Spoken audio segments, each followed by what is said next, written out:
No. What is wrong with the desktop audio? Oh! I didn't turn the intro music back on. I am so sorry, guys. We're about to just start up anyway. I am so sorry. I have been running around like a chicken with my head cut off. The music is still going, isn't it? Hey, Fenrir, Werepup, welcome, welcome. I apologize for that. My head would not be attached to my neck if it wasn't, like, physically connected right now. Yeah, I appreciate it. It's no big deal. It can have the music or not. It'll be fine. We will get into Pyre here in just a moment once I shut down some of these stupid extraneous programs, which I really should go in and make sure just don't turn on, but that's just always a lot of work.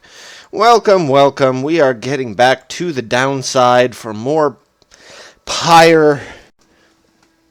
I have tea because I think it's the weather changing or something around here, but my nose has been dripping down my throat for like the past day or so, and that has not been fun. And yeah, so all kinds of stuff going on. Had a good weekend, had a good little lazy stream on Sunday night. Hello, Sonata, welcome. But now we're back into the swing of things. Hope you all, by the way, liked the little video on Facebook. I'm going to try to do more of those, because I think that Facebook likes them better. If you haven't seen it, check it out. It was just a nice little announcement. And I need to go over there and mute those tabs. Mute tab. All right.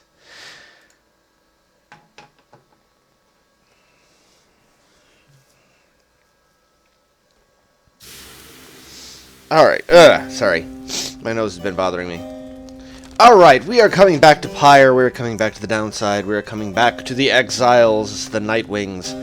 I have tea. I think I'm gonna need it. That's good. Pocoyo says hello, says que. Que. And we will see about how we're gonna do how we do in this third cycle of rites.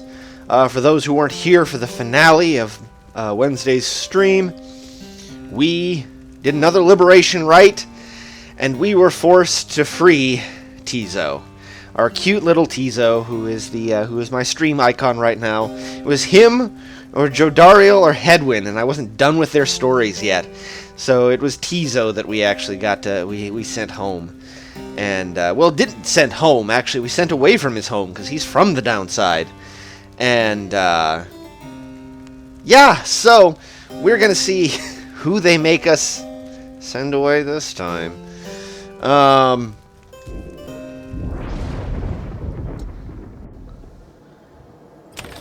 Alright, so when we last left off, we had somebody to talk to. Ah, Big Bertrude. Holy fuck, Okay, so that's one of the things. Segfault, welcome! This is one of the things that I need to do, is I need to figure out a new voice for Big Bertrude, because I've been doing one for the, what are they called? What are they called? They're called, crones? Crones? What is she? Let's see here. What is Big Bertrude? She is a bog dweller. That's right. She's a crone. She's a bog dweller. Crone. Specifically, her race is called Crone. Let's just look at this real quick. She is our new member of the team. She joined at the end of the last set of liberation rites. She's a bog dweller, once feared and respected in the Commonwealth for her sorceress work. She is a crone, bog-dwelling serpentine creatures known for their bluntness, stubbornness, and wisdom. Either the Commonwealth tolerated the crones of the southern bogs or the other way around. Her past is an alchemist. The bog-dwellers on the outskirts of the Commonwealth performed profane experiments with little supervision. Confusion! Welcome! Her astral signs unknown, her crimes unknown, her motives unknown, her years exiled is unknown. She's a bog dweller of considerable notoriety here in the downside and runs a sort of business bearing her own name. She has a forbidding way about her, but her respect for Volfrid is evident and even borders on affection. She seems to know much of the rites, despite not having conducted them prior to joining forces with you. Cool! So this is a good time to remind that we have donation incentives now. I'm rolling those out just to see if they do any good. For $5 or up, you get 60 seconds maximum of me reading the text of your choice, nothing obscene please, in the accent of your choice. For $20, and we're going to throw this into play right now, you can decide what voice I am going to use for Big Bertrude. You have until, like, the end of the stream. We'll say that's the cutoff for her, because I need to figure out a voice for her that only like this, which makes my throat hurt. I might just do it as a higher pitched, sibilant sound, and that's probably not too bad. And that'll be our placeholder. If nothing comes up by the end of the stream, that's what we'll go with. So how about that? But as always, in the end, it's up to you. Bertrude's Decks. Unusual etched cards depicting the Greater Titans. Ew, the Titans aren't no good. Probably for curses and enchantments. Interesting.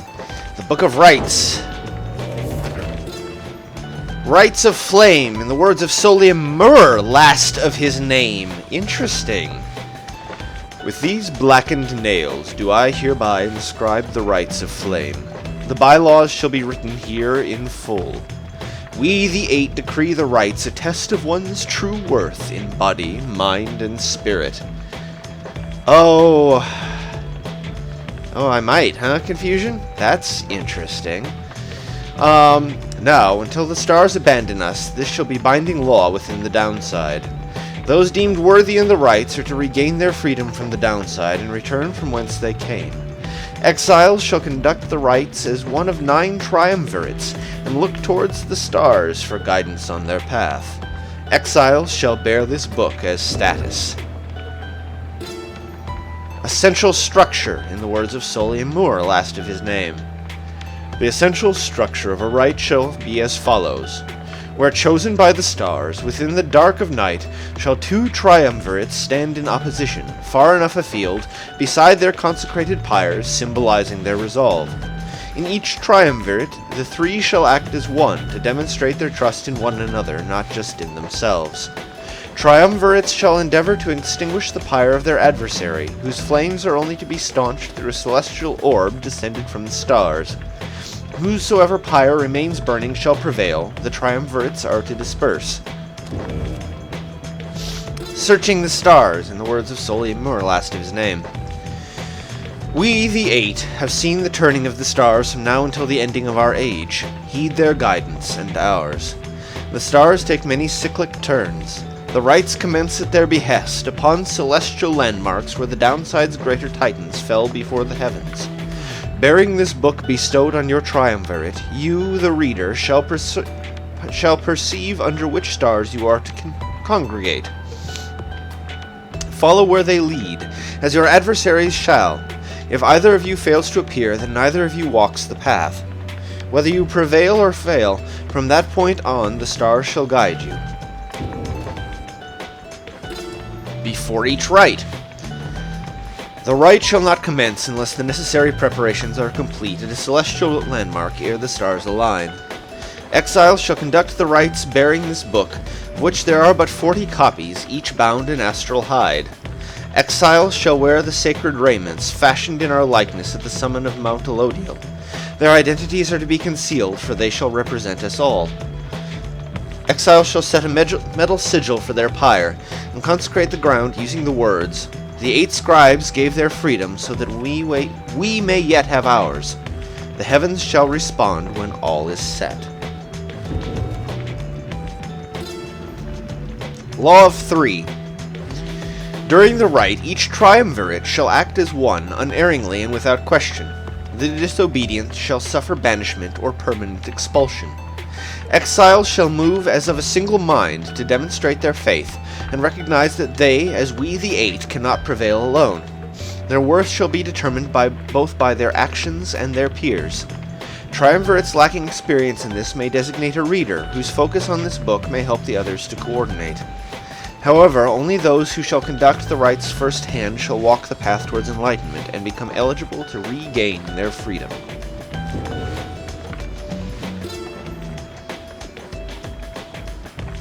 The Burning Pyre. At the appointed time, the aligning of the stars, the heavens shall rain down upon the ground sufficiently prepared, and thus the two opposing pyres shall be set ablaze. Thus shall commence the rite. Triumvirates are to protect their pyres as they would their lifeblood. Lifeblood itself is never to be shed, before, during, or after any rite, lest the disobeyers suffer permanent expulsion. Exile is injury enough. The rite is an act of mercy. Fear not the purifying flame. Plunge into it headlong and without fear, for you shall be protected by the stars themselves. Seek freedom in the flame. The Aura. Exiles bearing the raiments in this book reveal their hidden inner aura in the color of their flame.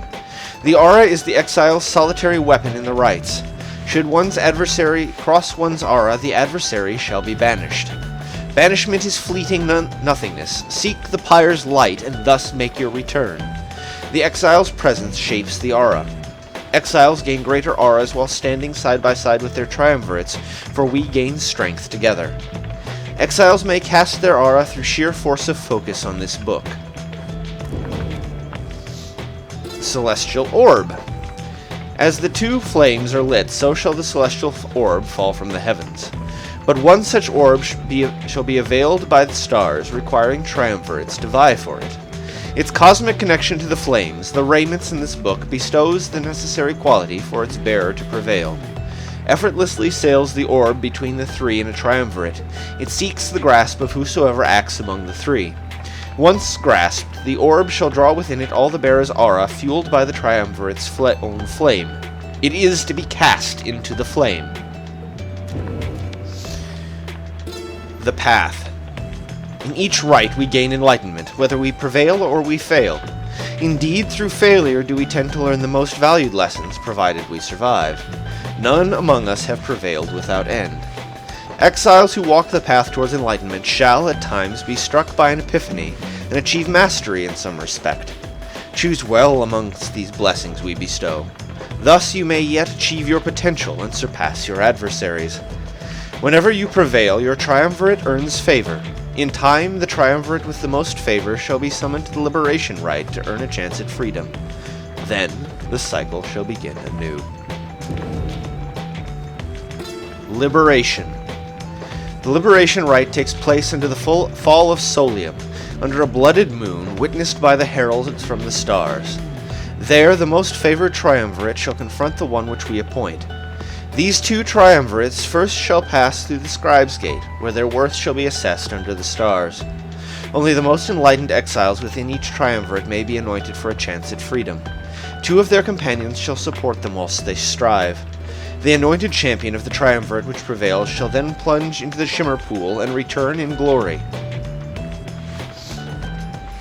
And that's it for that. Alright, so that's the rites, folks. We've been doing them, but now we get the full deal.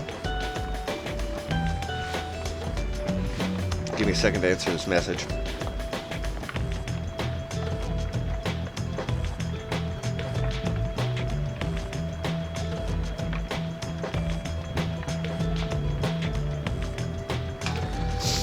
Alright. Bertrude! You find Big Bertrude looking about the black wagon in a disapproving way. She fixes her gaze on you. Her expression does not change. Such a clutter added to this wagon since we looked upon it last. Unsightly. We remember thee from our abode in Flagging Hands. Then thou must be the reading one to whom Sandalwood referred. She moves in close, studying you. You recall that the mere touch of a bog crone of the southern bogs can induce paralysis or worse. The Southern Bogs, a distant region of the Commonwealth left well alone despite technically being part of the nation. The cold and forbidding marshlands are home to the bog dwellers of Sar, colloquially known as the Crones. Ugh. That one such as thee can extract meaning from that tome. 'Twas a feat we wish to witness for ourselves. Thy flesh has seen but the smallest fraction of the years which ours withstood, yet we are expected to believe that thou canst understand the Book of Rites. Then she backs away, for someone else has joined you. Hail, Bertrude, madam. Is everything to your liking at this time, or is there something more which you would require? We have been unable to locate a supply of rotworm gizzard extract among thy belongings. Other than that, we shall lodge no complaint at present. It is possible that Wolfred has a small supply amongst his possessions here. If you would care to accompany me, we may yet procure some. That would be agreeable with us. Then, after you, madam. As they depart, you think you see the lone minstrel nod his head your way. Okay! Well, we're gonna have to earn that one's trust, aren't we? Oh dear. How's everybody doing today, by the way, as we continue on our journeys? You rise early that morning, though Bertrude is already awake. She scowls at you. This seems to be a trend that is continuing. Good morning, reader. Bertrude, I trust your stay has not been too uncomfortable. Nay, Sandalwood.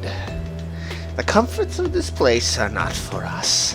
Fly us forth from here to lower ground. Let us get on with all of this. The reader here shall do so once the group is ready. I thank you for your patience. What is it with crotchety people, for fuck's sake? Always with the crotchety ones.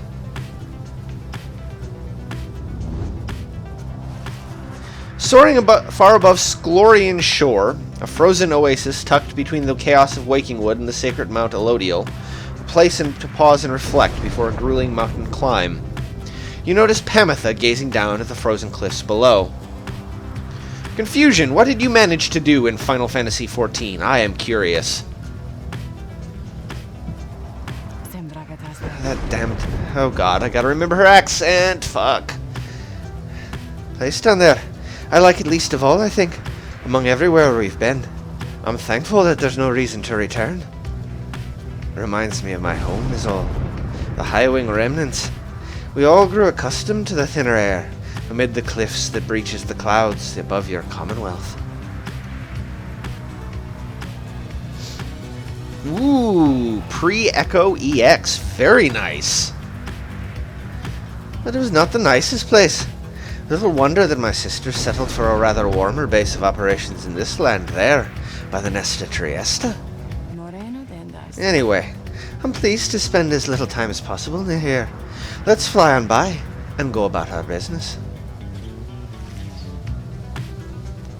Amen to that, Pamitha. I don't want to be here neither. Ooh, let's go talk to the Fate. Let's go talk to the Fate. Ah, a pleasure to encounter you. Oh god, I gotta remember his accent. I've got too many of them. Ooh, Susano EX. That's definitely an impressive thing.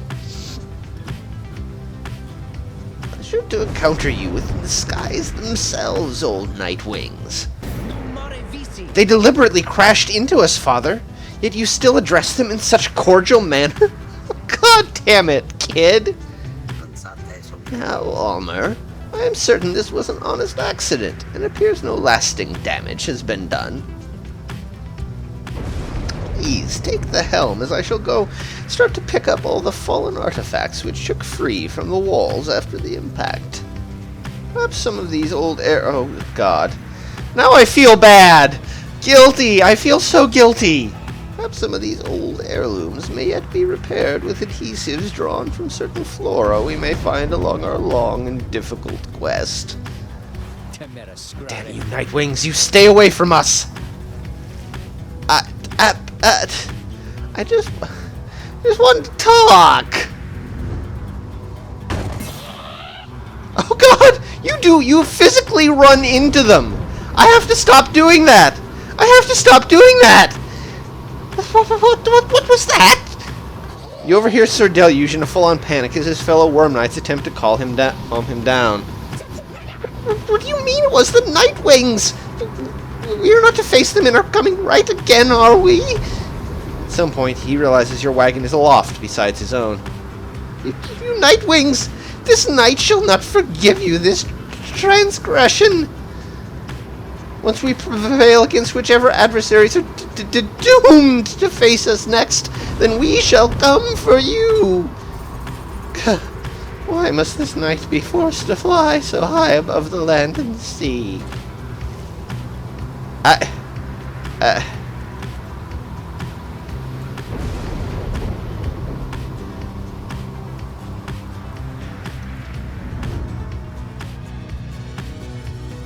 Okay, so they're fighting each other.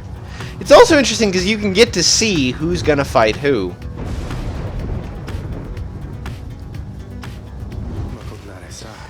A gloom hangs thick above the pit of Milithe, and all around it. You are brave to seek your adversaries here again, reader. Many in the downside believe it to be nothing other than a foul den. They take the tales of Lislak Astroborn to be mythology, embellished through retelling over time. Yislak Astroborn, the Star Titan, sealed away by the scribe Molten Milithe. It sups upon despair and fear and doubt, and lands such as our own. You've met others, such as Witch Udmilte, who believe otherwise. Although whichever their beliefs, I know none of who would go near the place, unless the stars demanded it. Thus shall your coming right against the Templars take place in complete secrecy, as always the rights have. Interesting. In complete secrecy, as always the rights have. Big Bertrudes. Bertrude slithers up to you as the black wagon passes through the skies above her former abode. Our kind who lurk below, they would scarce believe we soar above them now. We told them when Sandalwood came to fetch us that we shall not return for some time. Our most accomplished laborers, with whom we shared many moons in exile, we trust that they shall carry forth the reputation of our services, for we taught them all we know. She seems almost nostalgic as she lists off the various services provided at Big Bertrude's. Curses, balms, potions, powders, cleaning reagents, sleep medicines, fungicides, seances. Big Bertrude's earned quite a name for itself throughout the downside for these and other things. When we are finished here, provided we do not return from whence we came, we shall return to our establishment and carry on our business there, for there is much demand.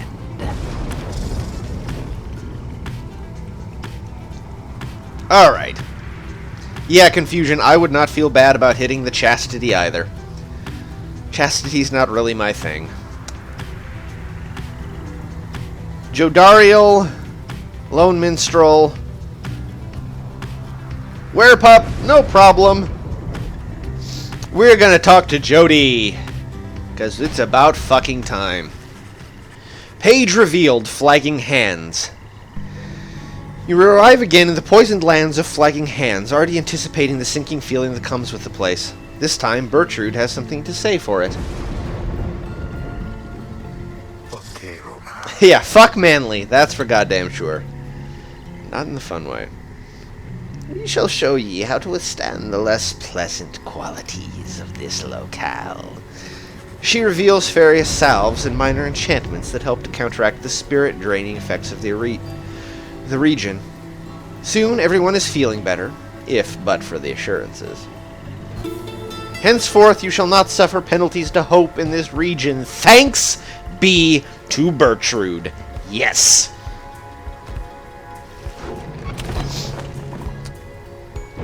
Range with Jodariel. First, we're going to talk to the Black Wagon.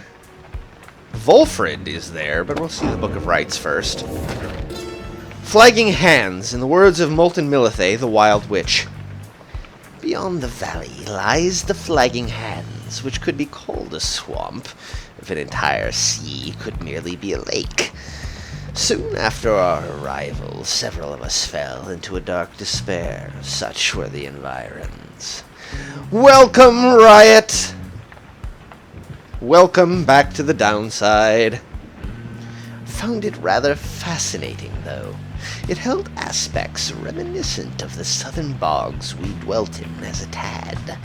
We grew accustomed to the dampness of the air and grew to savor certain twigs and beetles. It can be said that the Flagging Hands are an acquired taste, recommendable only for those of our same bent, or perhaps the downside's native imps. The sea surrounded the environs on 3 sides, appearing insurmountable at first.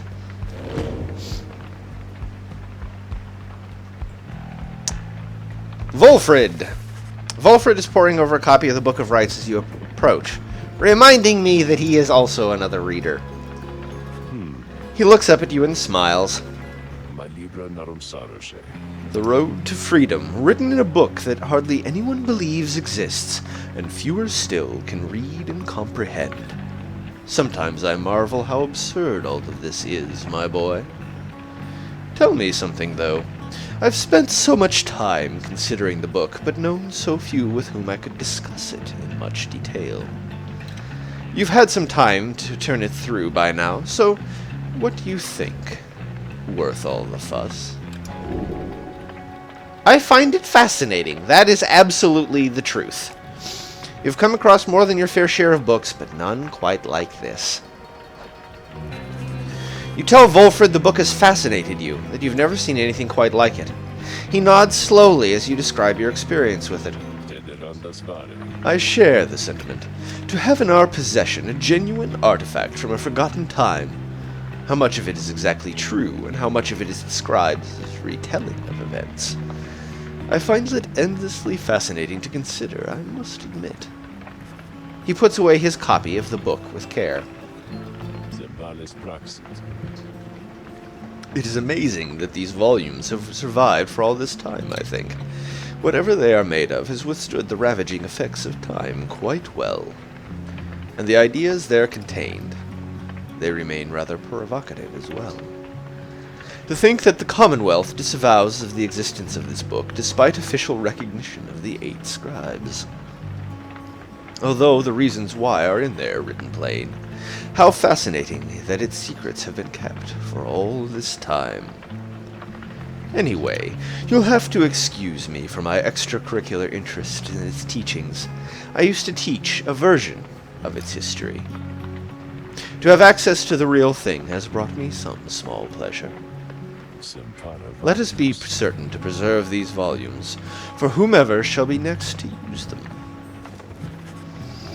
He turns his attention to other matters and bids you a good afternoon. He is very stylish, isn't he, Sonata? Was beginning to wonder when you would return. And she still doesn't have anything to say. Okay. Alright. Range with Jodariel. You accompany Jodariel as she scours through the poisoned lands of Plaguemont. She never speaks and remains focused on the task, until at last something catches her eye. Look here. Such life seldom takes root here in this habitat. She hands you the fresh-plucked specimen for safekeeping. Damien, welcome! You received Blight Bulb. It is quite a find. Turn to the wagon. Damien! For 2 months in a row! Yes, sir! Thank you so much, Damien. I appreciate it.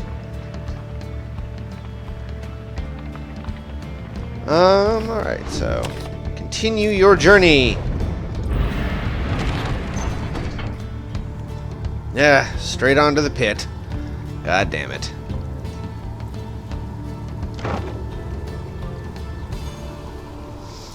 Oh, that's right, we're fighting the fucking Tempers. God damn it. Sons of bitches. Yeah, go ahead, Werepup, say your thing. It is a good announcement. You should all listen to Werepup in the chat.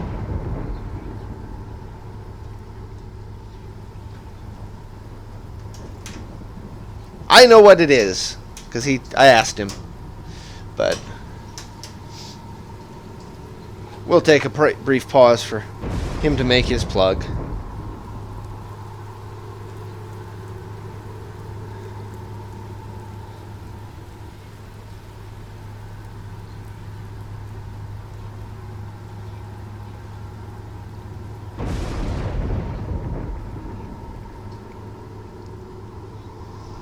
Da, da, da, da, da.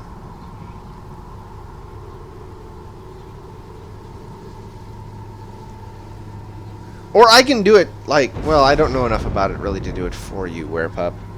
So,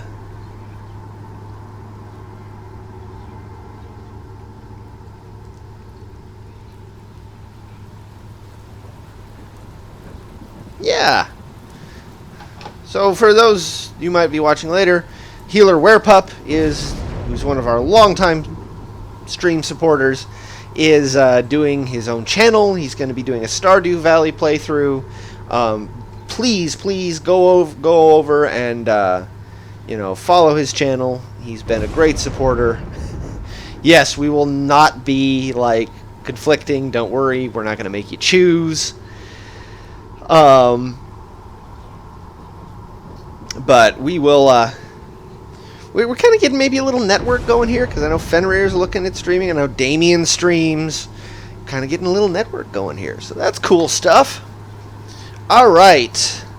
Back to the downside. The Black Wagon.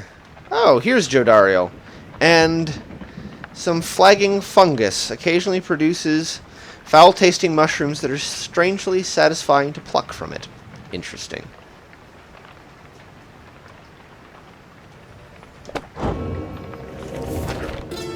The Pit of Milithae, in the words of Luce Glorian Hundredminds, the scholar. If there is one celestial landmark in which I would never again wish to tread, unless, of course, the stars beseeched me to, it has to be the pit.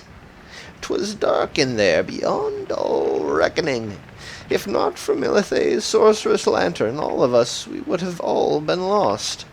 What lies within the pit is not to be invoked, although I shall have no doubt our goodly Underking shall be unable to prevent himself from boasting of how Milithae sealed it there for an entire age. The thing yet lies there on the edge of death.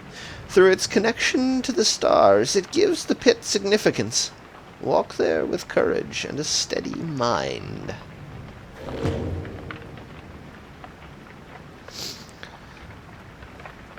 Jodario, and yes, Fenrir is going to be... Riot, I did not have time to do the thing. I was cooking and cleaning up and getting some other stuff done. I will do it, I swear. But just give me time. You find Jodario seemingly deep in thought. You consider whether to even bother her. Your presence is not unwelcome, reader. Remain a moment, please. She stares at you for some time. Today marks the beginning of my 16th year in exile. You look back at her and remain silent. You sense that all she wants from you right now is for you to listen. I have kept count. Put notches in this breastplate of mine for every passing day. Notice how much it has frayed. 16 years, reader. The orphans whom I fostered would since be fully grown. Some of them are likely gone. Many of them spoke of how they longed to one day serve with me on the blood border. Sometimes I cannot help but wonder, if I were still captain, could I have protected them? Could I have made a difference? I think not. The Commonwealth and the High Wing remnants, they have fought eternally. Those such as I have come and gone throughout the age. I catch myself feeling pity for my years, but then, had I remained there on the blood border, it is unlikely I would have lived to see this day. She looks at you again. Do you know why they cast me down? I was a decorated captain. They said I was the best. She closes her eyes a moment before she continues. One day, it was a standard patrol, but I ran across a pack of harp fledglings, fully armed and preparing for a strike, but all on their own. They were nothing for my regiment. We ensnared them all and took them in. A considerable prize. They were not yet conditioned, and could be made to talk. When the order came down that they were to be executed, I could not bring myself. The Commonwealth, priding itself on mercy, committing such acts through one such as me, was unconscionable. So I thought then, at least, in my younger years, I let the damned birds go, made no claims as to the contrary, and turned myself in. I was cast down the following week, 16 years ago. Thus my enemies had the last laugh in that exchange. If I were faced with the same choice again today, I do not know for certain that I would have chosen just the same. Now then, I shall go and mark this occasion as I have always done. Be well, reader. She heads out of the wagon, alone. Jody!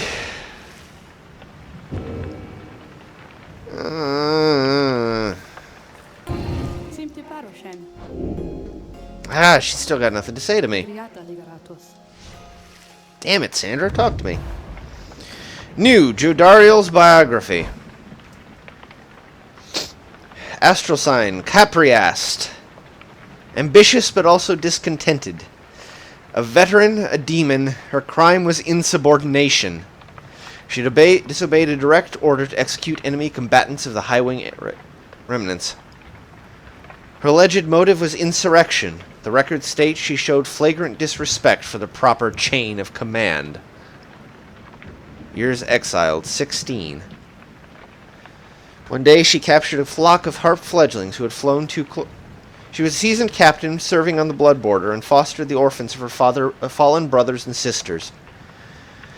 One day she captured a flock of harp fledglings who had flown too close to the Commonwealth. When she was given the order to put them down, she refused and thus was sentenced to exile. There she survived on her own and gained her horns. Many years later she encountered Hedwyn, whom she last remembered as one of the children she had in her care. Yeah, it does not sound like a friendly place to be, now does it?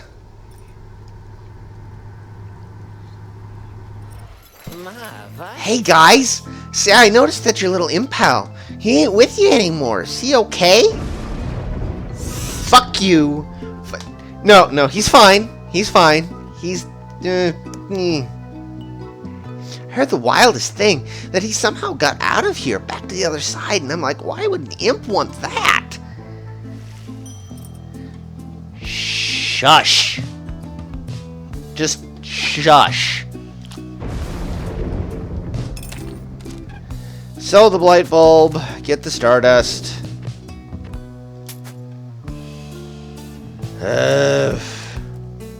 Don't want the scribe snuff yet.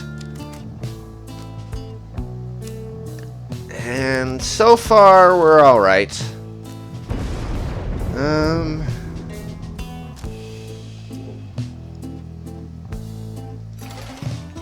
More to do than could ever be done. Yeah. So, be seeing you guys. New page revealed. Oh. Downside travels, in the words of Jomur Manymane, the Alpha Chief. You cannot survive the downside if you cannot get around. Howlers shall descend on you, or tempests shall tear you to pieces. It's just the way of it. Traveling through the environs is no simple feat. Consider yourself blessed if you were to born a cur. If not, however, you shall have to find a means to cross these lands without the benefit of 4 strong paws. Luz Scolorian believes this untamed land can be traversed through means unnatural.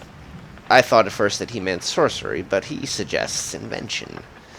He speculates that carriages could cross this land by harnessing its fury. A wild thought.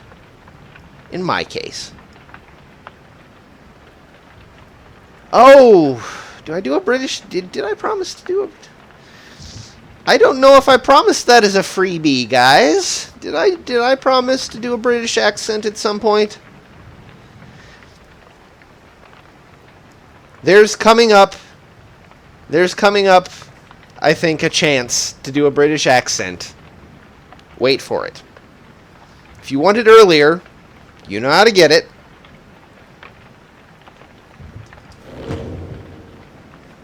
It's coming up. Until then, trust in me, you'll get your accent. But, again, if you want it earlier, you know how to get it. Alright.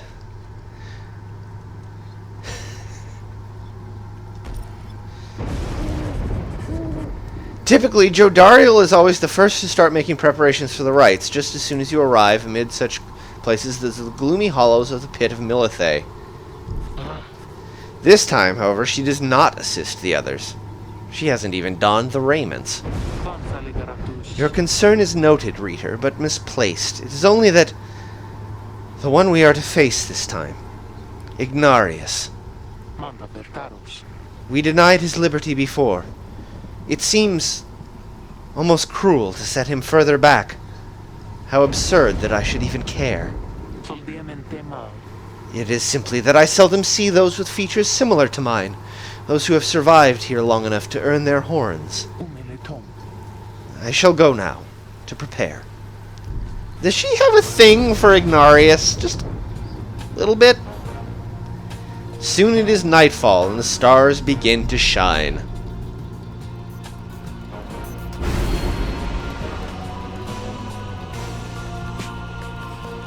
There is a new Titan star, Unfathomed Plurnes. Your adversaries shall all have +8 quickness, making them move faster. Yeesh.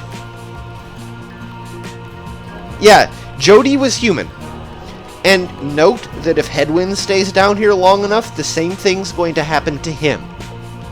Demons are just humans that have stayed in the downside too long. And now I just kind of want to see fan art of horned Headwind, because that might kind of be hot. But,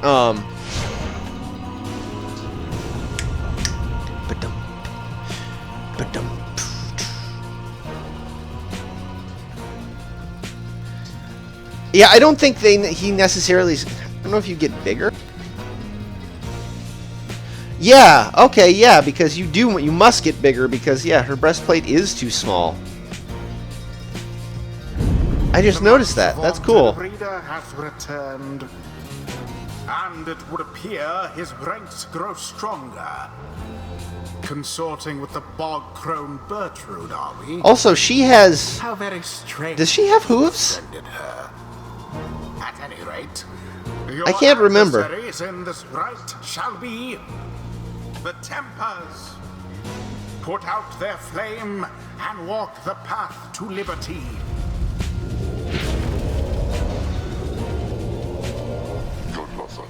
Hey, well, if it isn't Curly Horns. Surprised they didn't let you out already. Not that I'm complaining. Was hoping I'd run into you again. See, when you've been stuck in here for about, 14 years, not that I'm counting or anything, you gain some appreciation for the simple stuff, you know. Bit of cool breeze, a solid meal. Anyway, it's good to see you in one piece is all. Jodariel removes her mask and stares at him. Why are you doing this? We have a right to conduct. Yeah, well, I've conducted a lot of rites, you know. Fat lot of good it's done for me. Yet, here you are again. Yeah, anyway. He throws on his mask. Guess we'd better get things started. Our kind, we got a reputation to uphold. Jodariel watches him for several moments, then rejoins your group.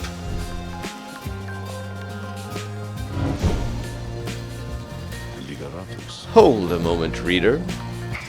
The crone Bertrude slithers forth, wearing the raiments of the rites. Now that Bertrude is among our ranks, it would be best if you became familiar with her repertoire. You have no obligation to make use of her abilities, of course. Good Bertrude, please, show the reader something of your aptitude. We expect thou shalt soon be inclined to bring our sorceries to bear. Long have we studied these rites of thine. Let us show thee what we know of them thus far. Okay, so Bertrude shows herself in full. Now I have to wonder what became of her accomplices. damn, she jump. Of one accomplice in particular. You watch yourself around her, reader. None are sentenced into exile without sufficient cause. Listen, asshole. Loomis!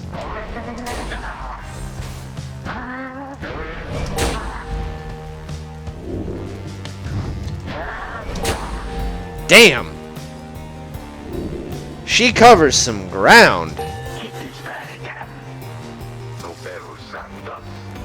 Now then, reading one. Know that our freedom is of little consequence to us. We side with ye because of Sandalwood, because of his plan. We shall aid ye in the rites, and we shall aid ye in that plan. Thus we are at thy disposal, and await thy bidding. Oh god, they still have the ashen coal. Our adversary, Ignarius. His heart is not in this. We should be able to prevail against him without difficulty. Now, let us begin. Interesting.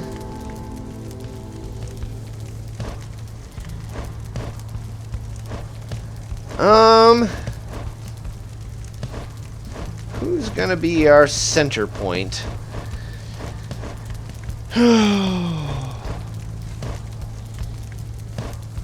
Well, let's try some different stuff this time. Gonna go...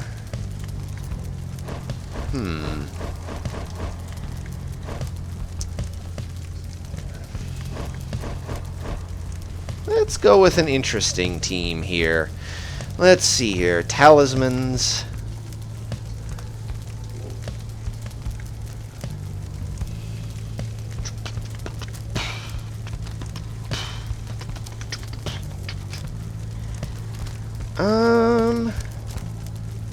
Let us...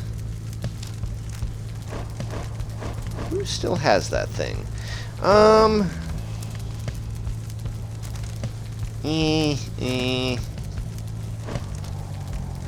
Sure, if they want to be unfair, we'll be unfair. Bertrude. She has a huge enlightenment spike. That's going to be interesting.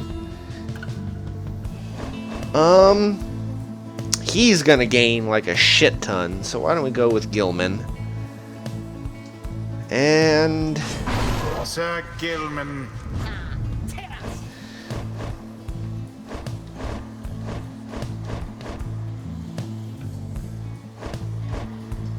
Bay. It is done. This is not going to be a most formidable foe we stand against. This knight's most favorite kind. Bring it on then, Nightwings. Let's see you beat me again.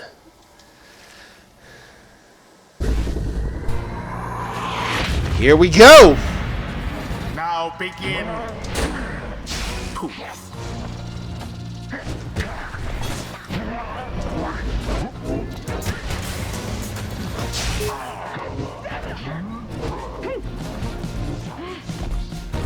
Ow! Man, he is... Glorious. Ow! An inauspicious start. Shut up!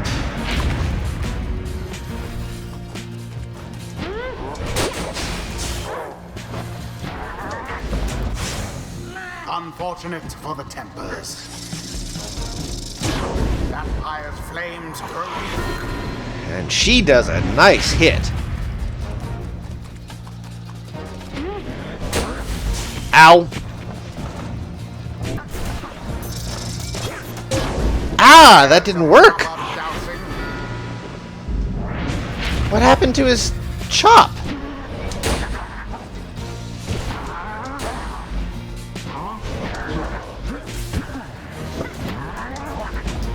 A banishment. The bog crone dove into the flame. Come on.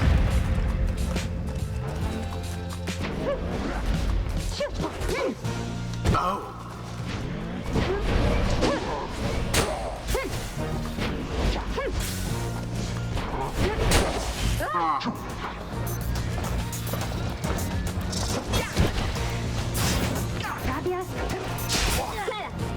Whew! They doused the flame. I'll take it. This was probably not my smartest choice.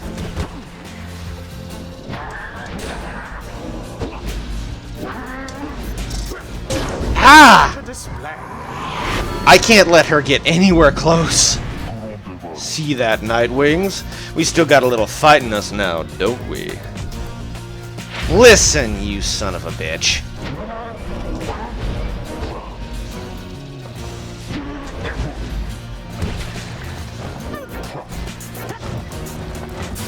An opportunity. They plunged into the fire.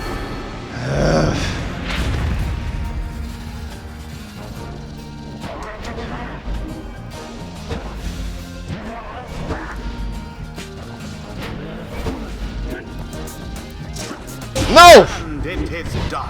Shit! The Tempers prevail. Ugh. Sad for you.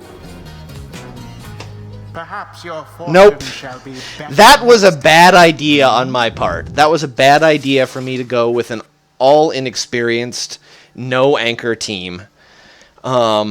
Shit. That's the first one I've lost. And it's not a liberation rite, but that's not an auspicious start. You and the Nightwings may have experienced your first defeat, but this is not the end. Rather, this is an opportunity for you and your fellow exiles to press on. Bertrude, for example, learned a valuable lesson this night. A rush of enlightenment gained from surviving a tough situation, awarded only this one time. Through failure do we tend to learn the most valuable lessons, provided we survive. So too has Bertrude, not in spite of the setback this tempers, but because of it. And Sir Gilman is no exception. He has gained more insight here as well. Your fellow exiles all shall gain enlightenment and learn and grow from what transpired. And your story shall continue. The choice of whether to accept such outcomes, now and all throughout your quest, is to be yours alone.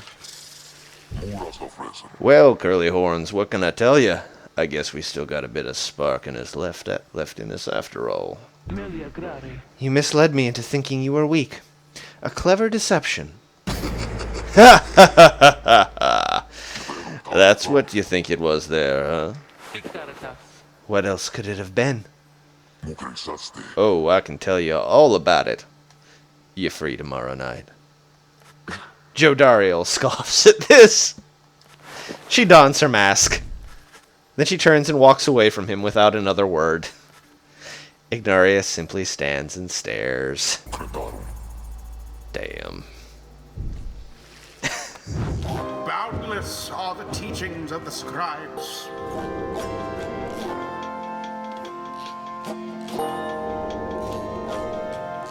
Oh, not enough. The ancient crone called Bertrude. Thus does our grasp of ancient sorceries grow ever stronger still. Choose a mastery for Bertrude. No, that's one of my commitments with this. I'm not redoing any rite.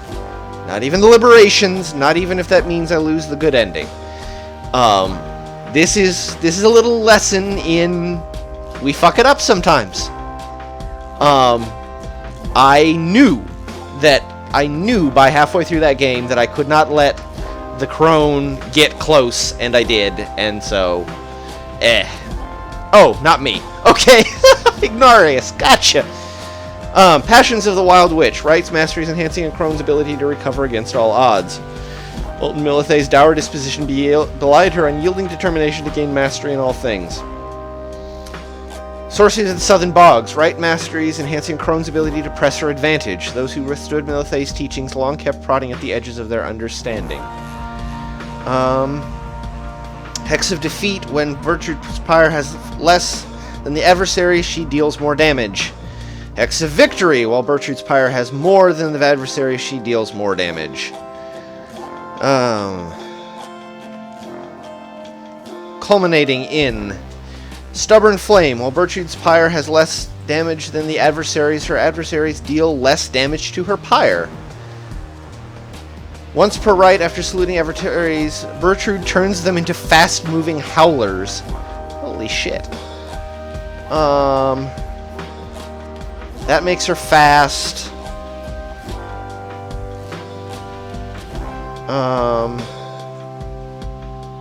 You know,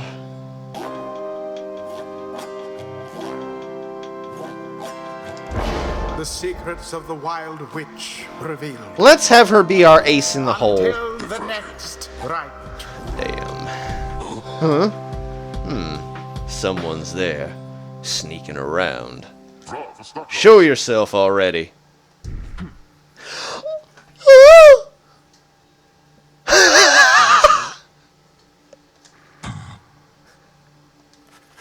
She stands there for a moment, saying nothing. Then, this was a mistake. She leaves him just as soon as she arrives. Oh no! Oh no! Oh! Hey! Hold up! Curly horns, wait! Wait. She keeps him waiting there. Ignarius just shakes his head. And he keeps waiting. For there is little else for him there in the downside.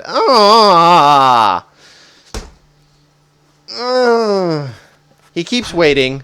But not for very long!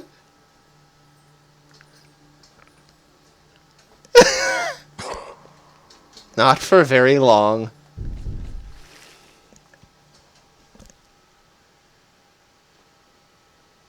Do you have to lose? Do you have to lose to get that ending for them? That if you lose against them in that rite, that she's impressed? And they I ship it! Oh my god! Oh my god, Jody!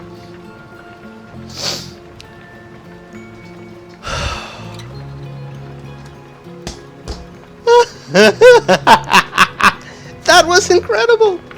Oh man.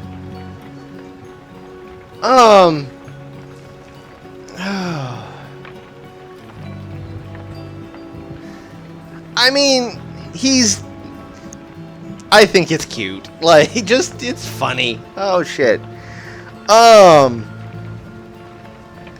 After being defeated by the Tempers early this evening, you return to the wagon to find Volfred and the Lone Minstrel in the midst of conversation. Most strange that this one star should be illuminated now. This is not what I expected. Damien! Okay, that's pretty funny. No, it's just companionship. Companionship's important in the downside, and they're both demons, and they've both been there a while, even if they are from deeply divergent backgrounds. And yes, no, Ignarius is not a nice person, and Jody is. Yeah, I know. I mean, okay, we're listening, Confusion. It's okay. It's okay. We're listening. What is it? Okay.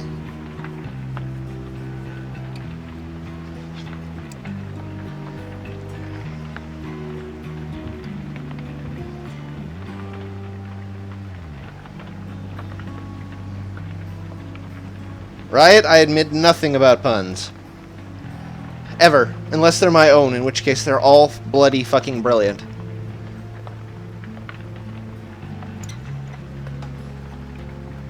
Okay, there's a dialogue in the game where Jody lets you tell Jody that you are in love with her and she rejects you outright. Okay.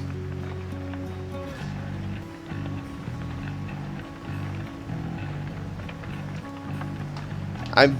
okay.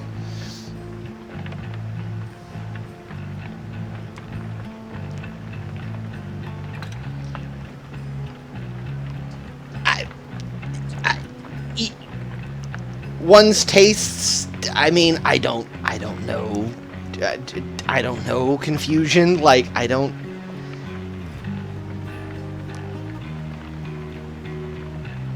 Sonata, don't. Just don't. Riot, you can't expect me to pun on the spot. There has to be a thing. Don't ask me, Confusion. Like, it's just... maybe she's worried that she'll squish you. I don't know. She's big. I mean, my character is canonically not completely abled. I don't know.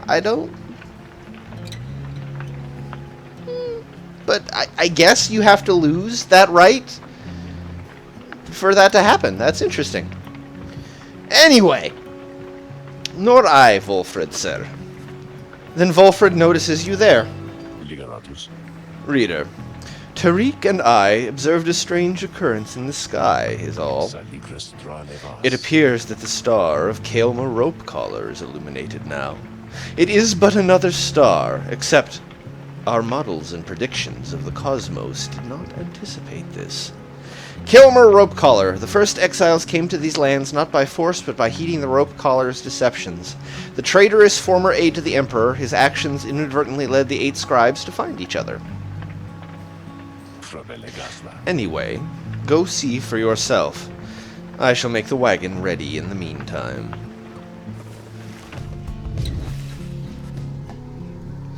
You see only a single shining star illuminated far above. It is just as Volfred indicated. You regard the looming star, discern where it leads. Kaelmer, the rogue star. By the way, how badly did I fuck everything up with that? Oh, the Tempers gained a full 6 for beating me. They're not going to be in the rights anytime soon. Definitely going to be the Dissidents or the Chastity the next time around.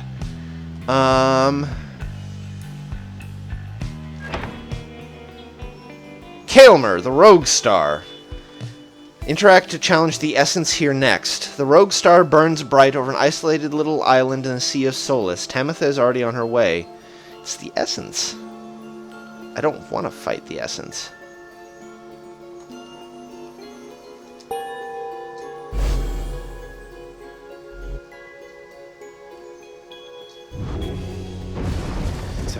Then we are summoned to the Isle of Kaelmer, deep within the deathless tempest. Isle of Kaelmer. The traitor Kaelmer Rope Collar fled to this strange isle and met a fitting end. Have you been there before? Have you been there before, Tariq? A little bit of an accent failure there. So long ago, I scarce recall the time. Only the scent. It is the place from whence the creatures native to this land sprang forth.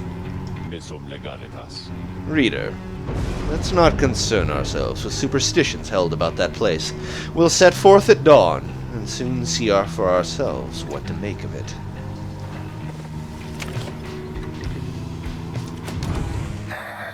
Oh, Bertrude. Let's see, does Sandra have anything? Nope. She is still not talking to us. You find Bertrude asleep, or perhaps in a deep trance. Even, you sense nothing from her. Hedwyn notices as well and joins you to check on her. I haven't seen her like this before.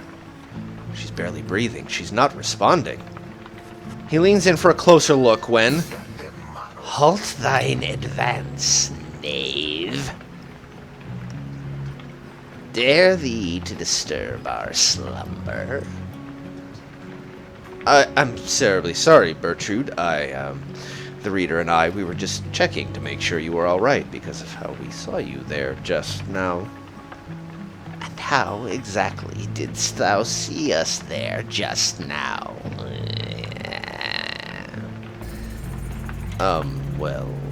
You appeared to be dormant, or perhaps, didst thee think that we had simply perished here, perchance? Crumpled over in our ancient age, a weakling barely clinging to this wretched coil. No, I mean, maybe. I sincerely apologize for having disturbed you, Bertrude. I know all this must be an adjustment. Having to be around someone like me, maybe the others too. If there's anything we can do to make your stay more comfortable. We shall not yield to thy flirtations, boy. What? We shall not yield to thy flirtations? What? Oh my god.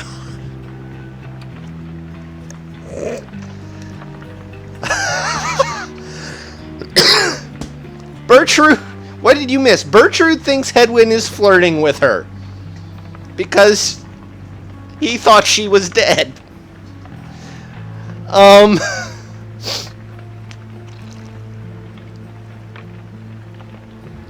Oh, no, confusion. I clearly do not. Please enlighten me what she means in this instance. I'm just going with the funny possibility here because this game does occasionally throw me interesting senses of humor. And you never know.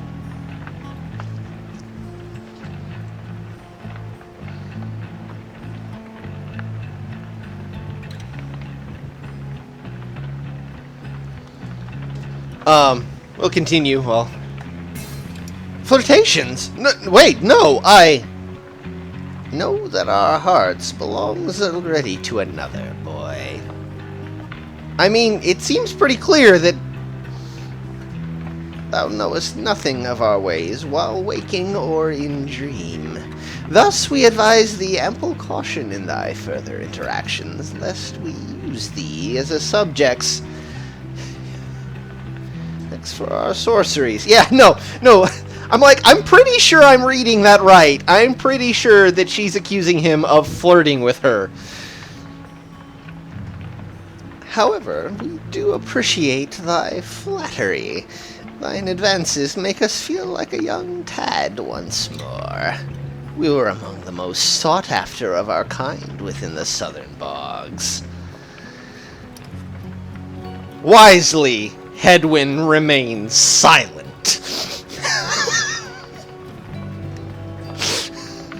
Yes, by the way, Sonata, she does have a snake tail. She is a snake person. Thou art free to depart now, boy. Hedwyn turns to leave, but know that we do appreciate thou taking time to check upon us whilst we dream. And know that our stay amongst ye has been comfortable enough thus far. Thank you, Bertrude. Thou art welcome, boy. Despite the oddness of the exchange you witnessed, you sense that Hedwyn and Bertrude gained a better understanding of each other. Oh my... Oh my cotton socks. Oh my god. That was interesting. Okay. Jody got some, and Bertrude was a looker? I don't know. God, this game is absolutely fucking killing me. Oh, hey, there's the Chastity. Let's go run into them. What? Oh, let me get this voice right. Let's see. Let me do this right.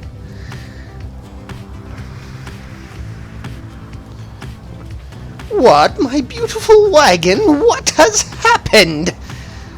Oh, it is but you, my wonderful... No, that's... Damn it, that's the wrong voice.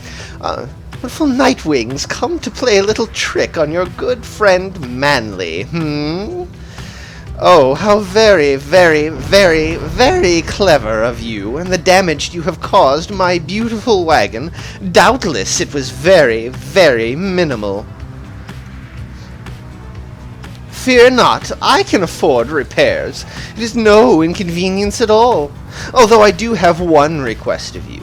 To make amends, that is.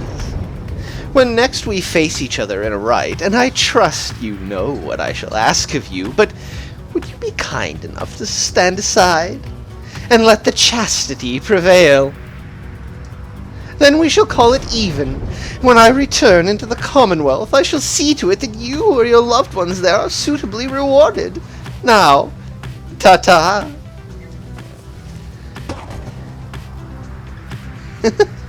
Oh, that was delightful. I'm going to do that on purpose.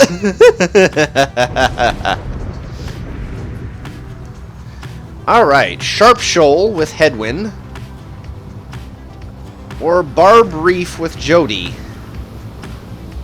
We're gonna go with Jody again. Learn more about her. I'm trying not to do him too stereotypical, though. Like, I don't want to do... Make landing within the Deathless Tempest, far west of where you first breached, through the shores beyond. You wonder which sort of celestial landmark lies hidden amidst these water, though for now you have some time left before continuing onward. Explore Barb Reef, but first... Jody and Book of Rites.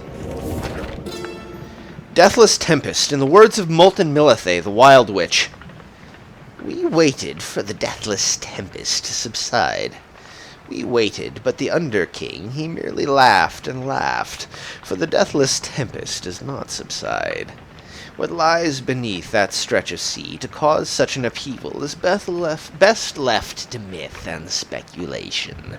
We made passage nonetheless through sorcerous aid and fortune, scarce seeing the surrounding environs.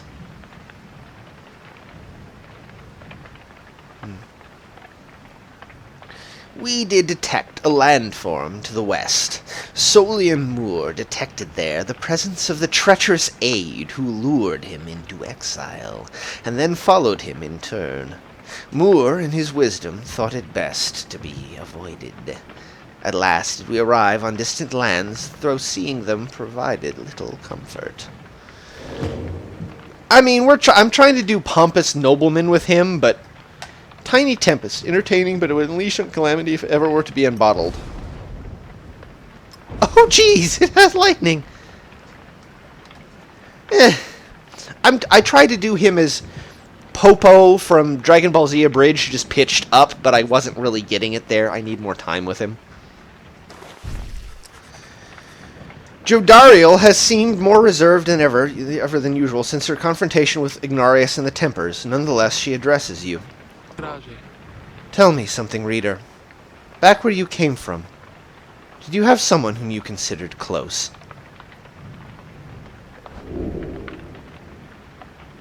Jodariel is asking about your past personal life. Say there was someone, however brief, the memory of that relationship is something you will always bear. Say there was no one. Yours was a solitary life in the Commonwealth. Your friends are in greater number here. Say nothing. This is the downside. Your past is not important anymore, nor worth mentioning.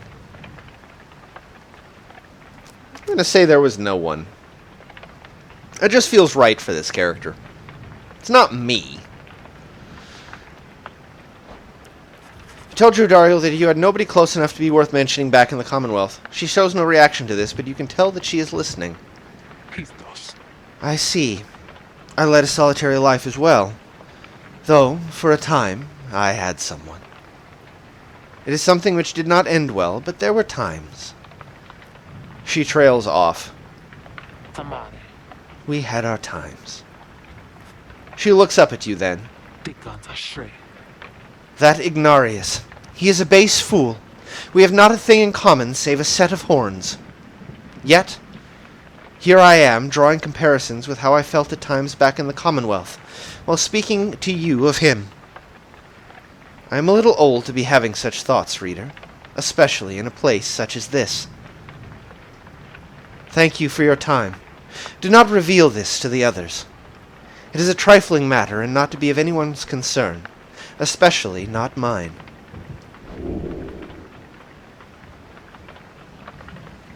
Oh, okay.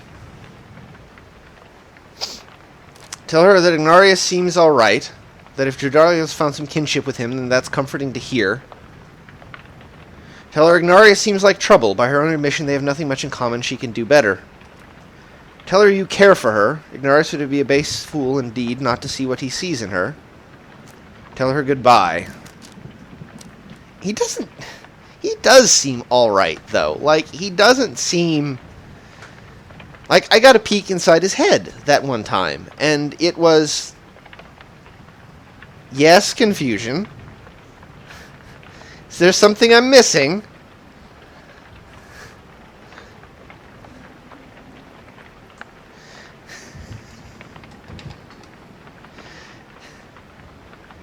I mean...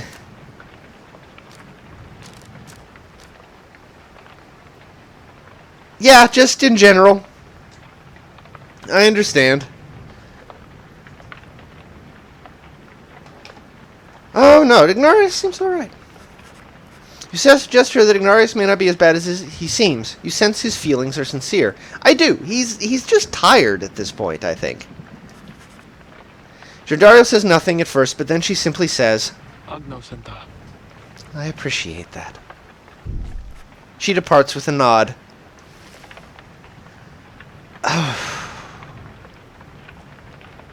Love in the time of the downside. Tell ya. You meet up with Jordario, who has suggested you go ranging with her through Barb Reef. An old exposed reef off the coast of the Isle of Kaelmer. It used to go by Barbara, but decided Barb sounded much less... What? What? It used to go by Barbara, but decided Barb sounded much less formal? Supergiant Games, are you high? Really? There you are, reader. Let us go.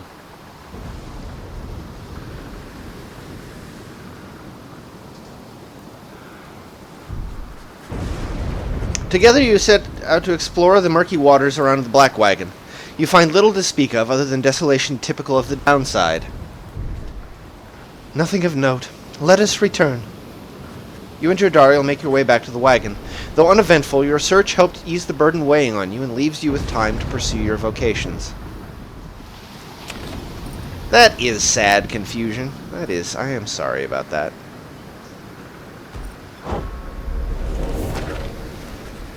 This afternoon, you feel especially drawn to the Book of Rites. Oh, yeah. Anyway.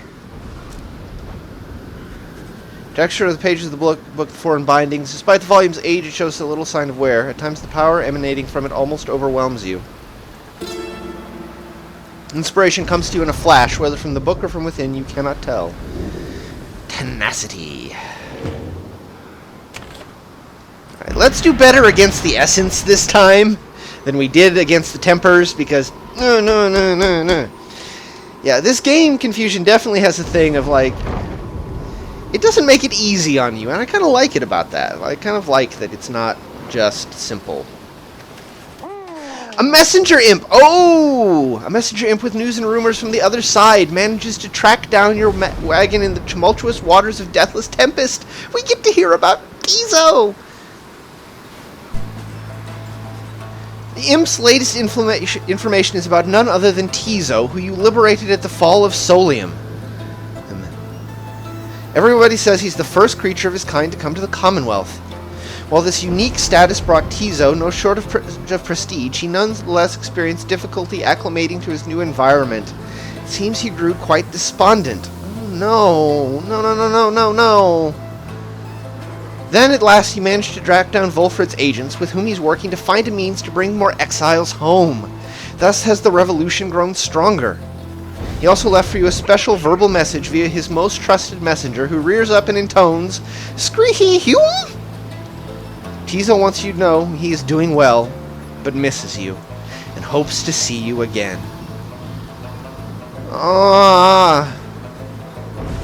You thank the messenger imp for your report, and you ask that it relay your kind regards. Your companions soon begin to talk in turn. I guess this makes him an expatriate of sorts, ditching his downside home in favor of the Commonwealth. Who would have thought? Very, very bright, that one.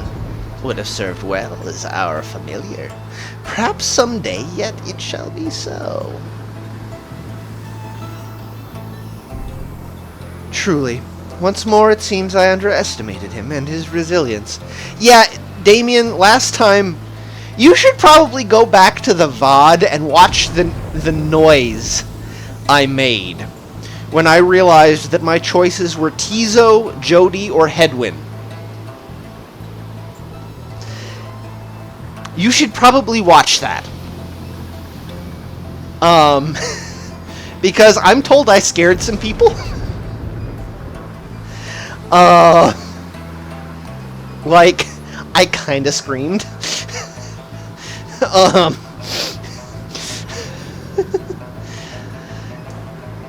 Good on him. If anyone or anything can change the Commonwealth, it may well be Tizo. Oft it is said that good things come in smallish packages, and Tizo stood as living proof. And living he remains, apparently. I'm so happy for him. I wish I could have had a friend like him when I was there. I should look forward to our next reunion, Tizo. Perhaps when we are back among the stars. The news of Tizo's adventures in the Commonwealth fills you and your fellow exiles with a newfound resolve. Riot, you gotta put that in chat for Damien. You gotta do it.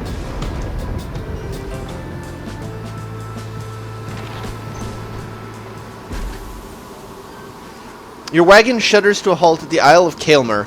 Bizarre outcroppings give a forbidding feel. In the distance, you hear odd gibbering noises that sound like drive imps?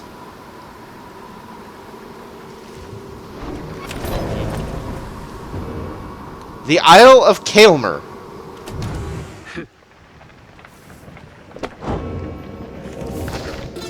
The Isle of Kaelmer, in the words of Luce Glorian 100 Minds, the Scholar. The traitor Kaelmer Rope Collar. Where has he brought about our empire's fall? Where has he nearly claimed the life of our dear Solium? We forgive him. We have forgiven him. We give a certain thanks to him, for he has played a vital part in the Star's plan. If not for him, then we, the Eight, would never have aligned. We never found the rope collar. He fled into the sea towards an isle which we knew well to avoid. 'Twas there, we think, that Kaelmer's tattered mantle finally did him in among the wild imps. Should the stars ever converge above that isle, it shall be to signify that their long dance across the skies is drawing to a close. What?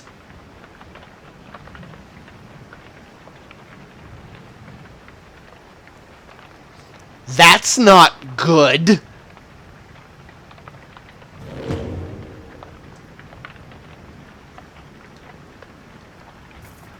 Jody? Jodariel seems to be fidgeting with her horns. Blast these wretched things, reader.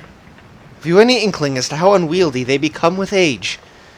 I long for the days when the wound in my leg was chief among my bodily concerns. Well, they look good. I do find it difficult to imagine Jody without her stately horns. You express regret her horns yet cause her discomfort, though note that you think that they look very good on her for whatever consolation that provides. It is fortunate that my perpetual discomfort is of benefit to you. 10 or so years into my stay within this blasted place, I first felt protrusions from my skull. They remained hidden by my hair for quite some time, but I knew that would not last. We all heard much of demons in the Commonwealth. Sinners, rightfully exiled, would assume their rightful form. Thus, when my horn started to sprout, I took it as an indication that perhaps this was indeed the fate that I deserved. She trails off a while. I know somewhat better now. Anybody of our kind left down here long enough and left alive becomes like this. Something in the climate? Difficult to say. A disease of sorts, but not a deadly one. If anything, the opposite. If we live long enough, then we live longer still, like this, extending thus our sentence into exile. Sometimes I think, if these horns are here to symbolize my sins, then surely they are going to recede if ever I return. On nights when these damned horns prevent my sleep, my thoughts inevitably stray to that hopeless idea, a naive hope which never leaves, despite prolonged attempts to rid myself of it. Horns are not worth the trouble, reader. She nods wryly as she heads out into the afternoon. Oh, Jody. Oh, you may not forgive me for what I'm gonna do. Whoa, you guys, how'd you find me all the way out here? I mean, this is for extra special customers. Ah, I'm only joking, You're the only customers I got. Gotcha again. Only joking about that too, because I got tons of customers. It's just, they already bought a ton of stuff today, so they're not here, okay? Anyways, I just got a little something here which maybe you'll be into. Been hearing about these little numbers for a while. Check them out. He reveals to you a set of twin rings, jeweled band and a runed band. Jeweled band, paired talisman. Grants the bearer +2 presence, quickness, and hope. At the start of a round, briefly gain infinite stamina if an ally has a runed band. An old enchanted ring never found far from its humbler-looking counterpart. Runed band grants the bearer +2 presence, +2 quickness, and +2 hope. At the start of a round, briefly gain an infinite stamina if an ally has the jeweled band. Interesting. Thinking these things are supposed to be for a couple of lovebirds, you know what I mean? But anybody could probably use them, provided they was to buy them off me. I was gonna get them for myself, but anyway, let me know if you want them.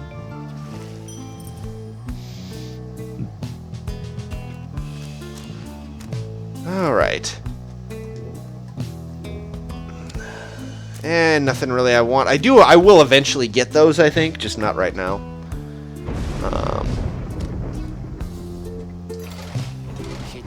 Wish you guys would have bought something, maybe. Not today, man, not today. Let's do this one better, okay? Hamatha finds you as everyone is preparing for the coming ride against the Essence. Despite this meaning yet another confrontation with her blood sister, she seems very calm. I know what you're thinking, reader darling. So let me assuage any misgivings you might have. It'll be strictly business between me and Tamatha this time. Believe me, I know there's nothing I can do for her. I am nothing to her, but I can still be of use to all of you. I got Tamatha in here as I was tired of our kind throwing ourselves against Commonwealth lances. Maybe this plan of ours might finally ensure an end to all of that. She flies off to join the others as night begins to fall and usher in the stars.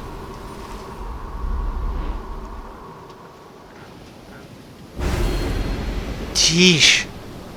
It's a lot of demon stars. Lord Gandroth, your adversaries shall have +8 presence, raising the size of their auras. Holy fuck.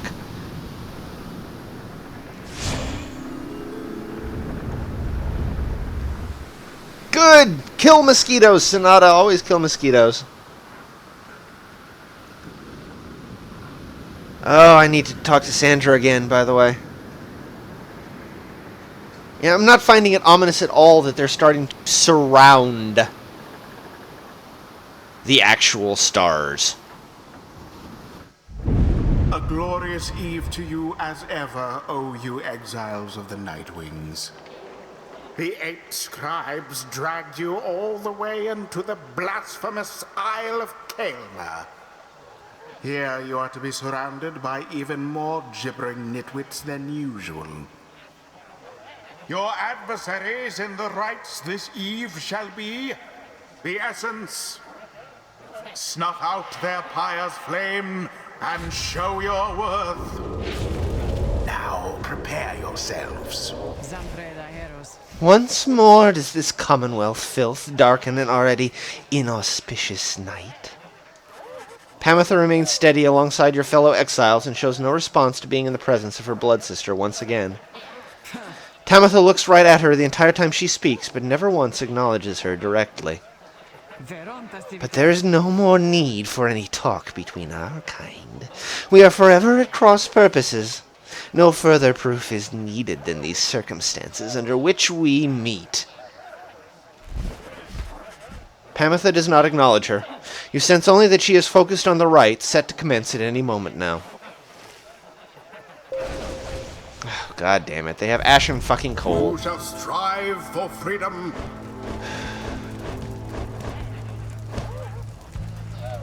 Alright. Jodariel.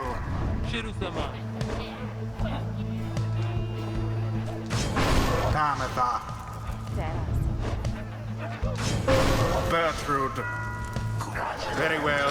We await the ancient rites commencement. Come forth, you Commonwealth scum. Sisters, show them no quarter.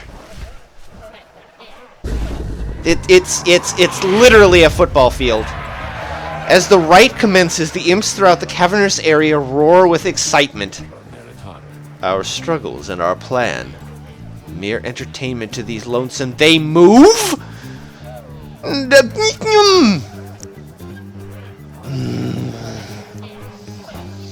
This game. Begging your pardon, sir. The imps of the Isle are quite passionate about the rites. Just now they offered the bounty in soul if our triumvirate proves worthy. They would pay us? In exchange for what, exactly? And where did they get the soul, for that matter? My understanding is they wish to see us perform various feats of glory. Flashy displays of mastery in the rites which certain types of imps are willing to pay to see. As for the source of their wealth, who can say how much soul lies lost within the sea? Reader, it may seem beneath you, but the opportunity is real, if the soul could be of benefit. Indeed. Then, reader, my boy, it is yours to decide if entertaining these sad creatures is a justifiable distraction during these affairs. We trust your judgment.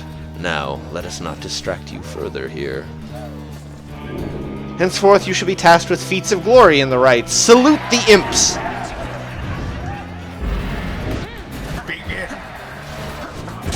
Ow! Adversaries did not hesitate.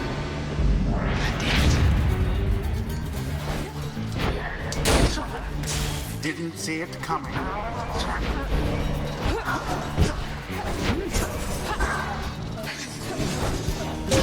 That Bertrude's faster than she looks.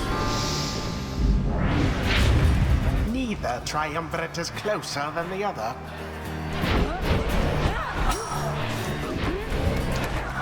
Ow!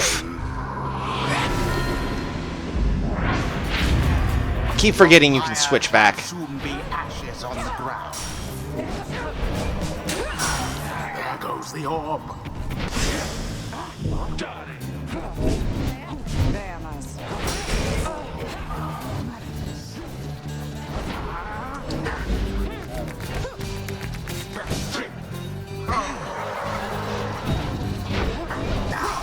their flames.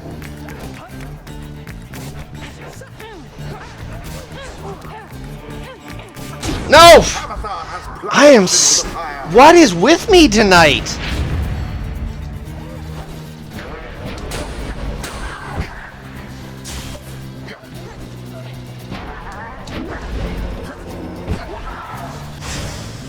All banished.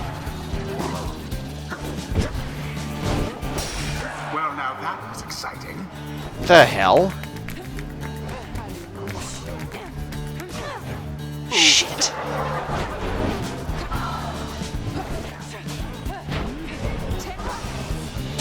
Oh, I should have flown. Whatever.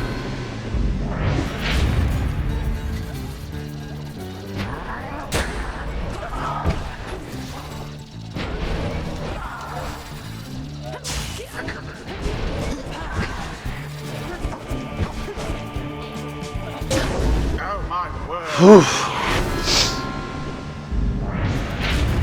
The Nightwing shall prevail at this rate.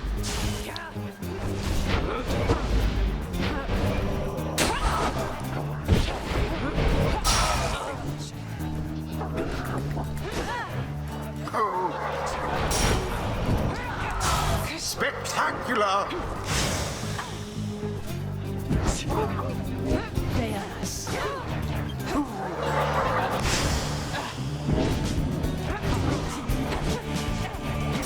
No! How did I not get in? No! You left yourselves wide. Shut up! A show of strength from the Nightwing's opponents. Now plunge into the flames.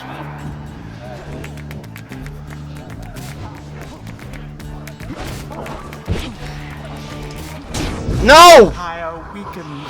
Switch! Switch!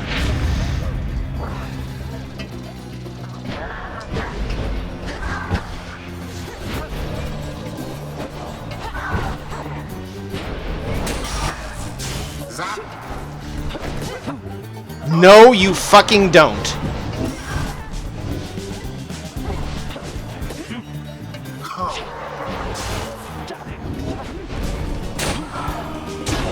How utterly brave. Imps grow more and more agitated with each passing moment. Some start spilling out onto the sacred grounds. You little imbeciles, stand back, or I might rend you into pieces!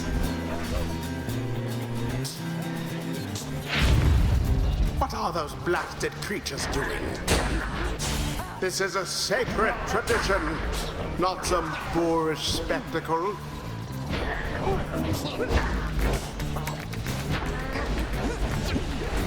No! And it is done. Fail.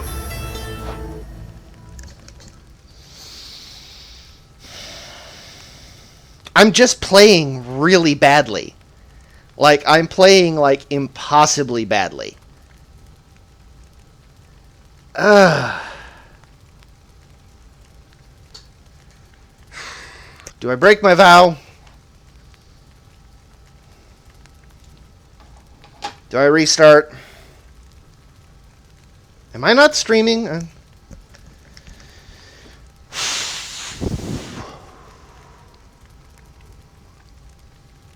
Like, I don't know what's... I have not played this badly this entire fucking time. Like...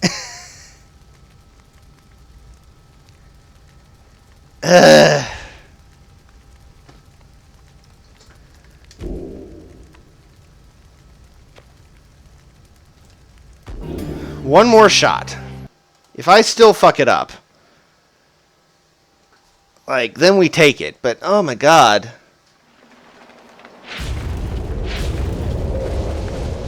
Like, they're just... Who shall conduct the All right. rites? Try this again. Jodiel.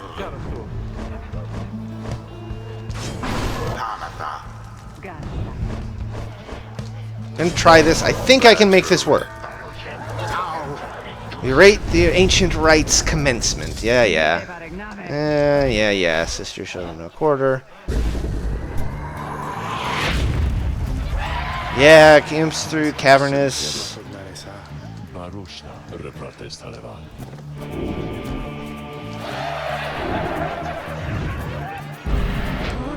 Begin. There goes Tabitha.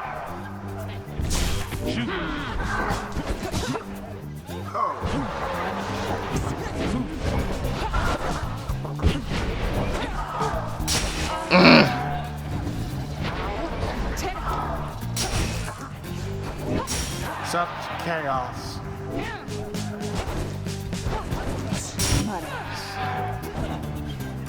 I thought I was flying for that. Ah! Best laid plans do oft to go awry. I keep getting caught on the fucking terrain.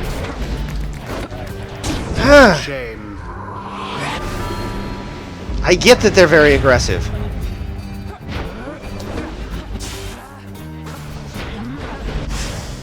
Unfortunate for the essence.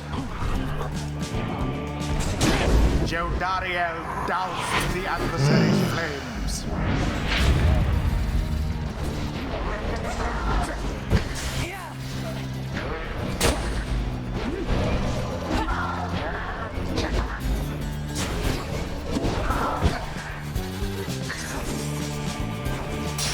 You'll have to do better than that.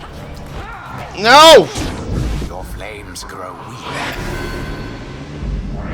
Well, I didn't have anybody to switch to, Riot. Now plunge into the flames. Jodariel doused the adversary's flames.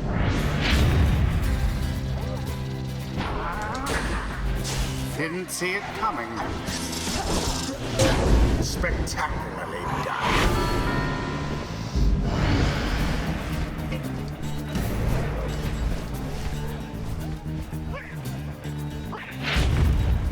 What are those blasted creatures doing?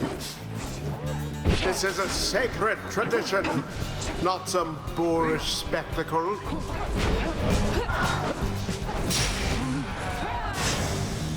Quite foul. I'm lagging, by the way. I literally cannot. It's lagging out. Both triumvirates are equally as close.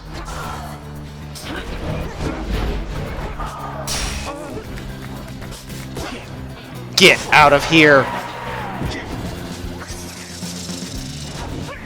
No! Now you How did I miss?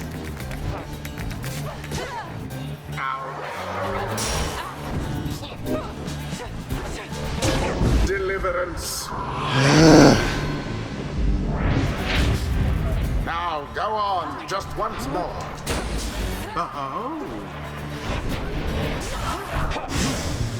All of the essence gone. No!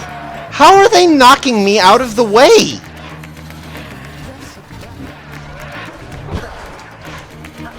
No! You left yourselves wide.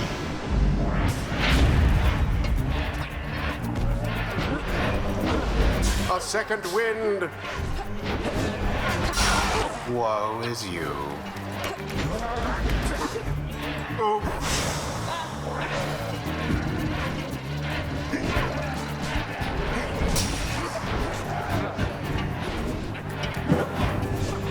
Yes. And it is done. The Nightwings prevail. And some of it is like you have to be pointing at the person Scribe showed them a that you want to switch to switch. So I'm flailing around and then I get it and then it switches back. I'm not proud of myself. I think this was a total loss. Like, this was pathetic. What stirs now in the heart? I was very pathetic in that one. Shit.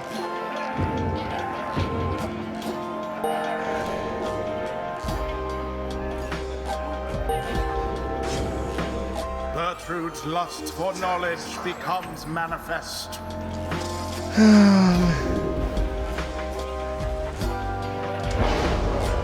Do that one. Yeah, I don't count this one as a win. I count this one as practically cheating. Like, because I told myself I wasn't going to restart any of them. Like, ever.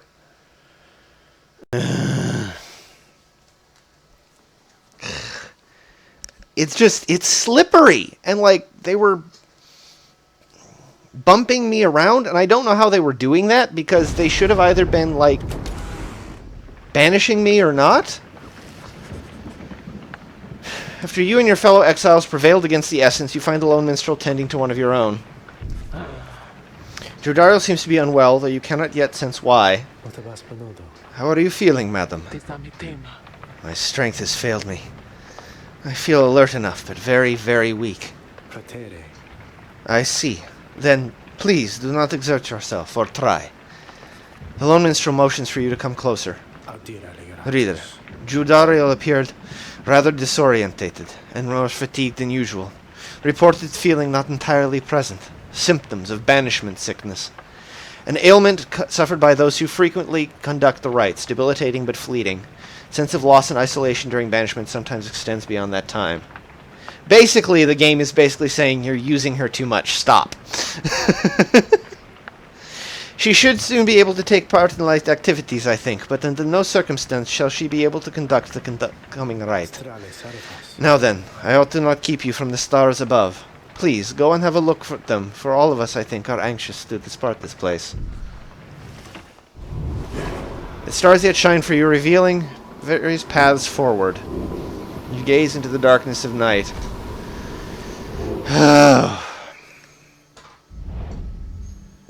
I'm just really pissed at myself right now. Like, I swore that I was not going to save Scum. Pyre Hearts, Dissidents, and Chastity.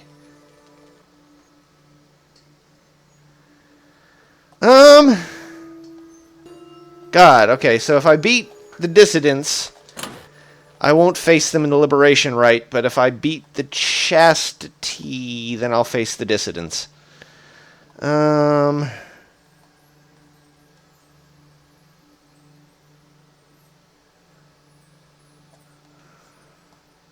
Fast little fuckers or that bastard?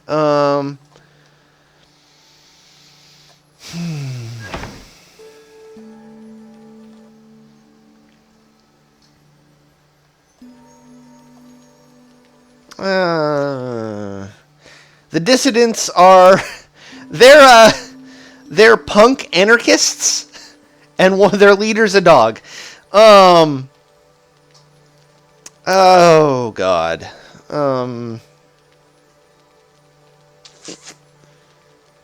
Do I want to face the Chastity or do I want to face the Dissidents? Is basically my question.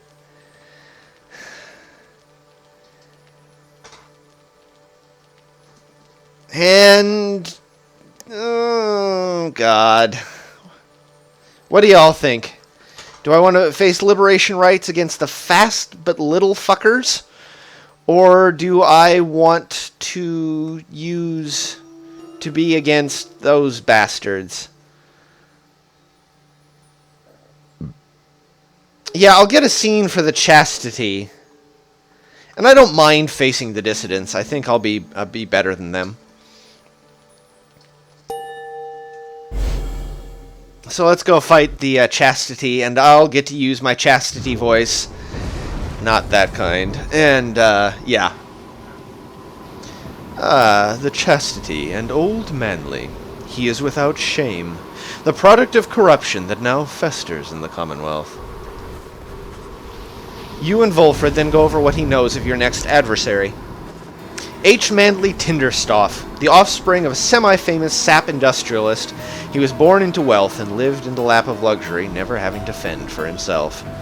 When he came of age, he was soon offered cushy ambassador positions that required little more than a silver tongue to convince the Commonwealth that he was keeping busy. He soon grew so proficient at doing nothing much at all that he started spending all his family's riches to assert his fame and status. One day he attempted to pay off the wrong individual, a particularly stern Commonwealth diplomat, who promptly turned him in and had him sent downriver. Manly was very disappointed by all this, but soon saw in it an opportunity, for he knew well that, in the inner circles, there were those who had gone into exile and returned. Thanks to his connections, he tracked down the Chastity deep in Wakingwood. He finagled his way onto the Triumvirate using his well-worn skills. He in turn convinced himself that he would earn a position of great influence once he secured a way back home. He would continue making hollow promises. Our plan is going to prevent such characters as Manly from coming to power, mark my word. For now, we ought to prepare to seek the stars again with an adequate night's rest. Riot, you missed me getting very pissed at myself and playing like an amateur. You bid Volfred a good night and take your leave. It is too late now to prepare for flight, so you arrange to depart first thing in the morning. Okay. Take off from the Isle of Kaelmer.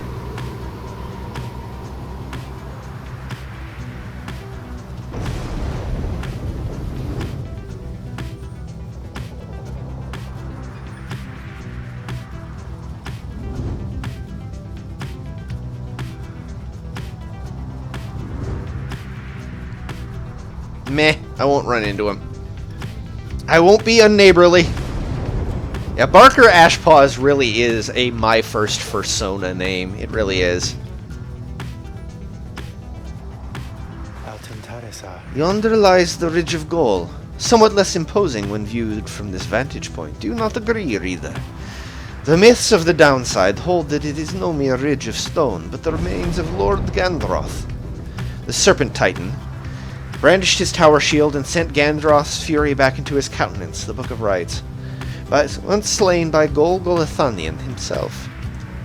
Though, perhaps such tales are of little import now when you stand to confront the Chastity there in just a short while.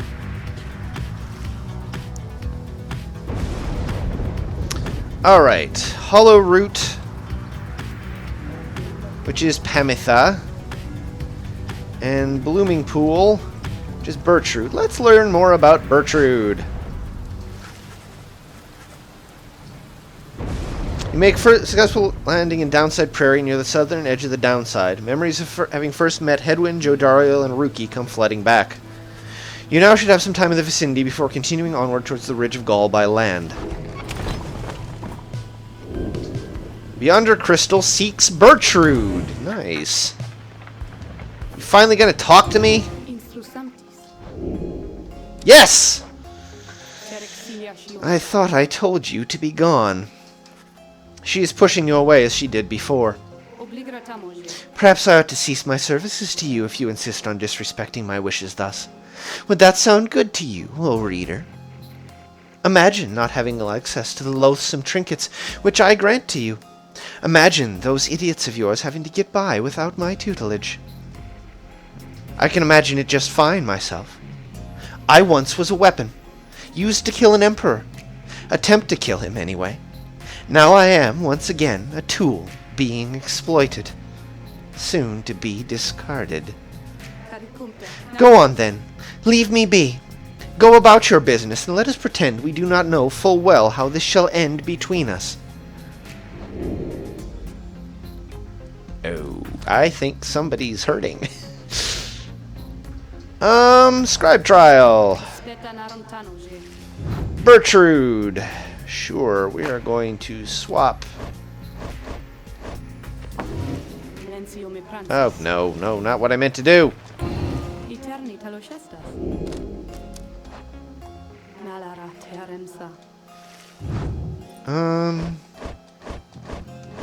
That's right.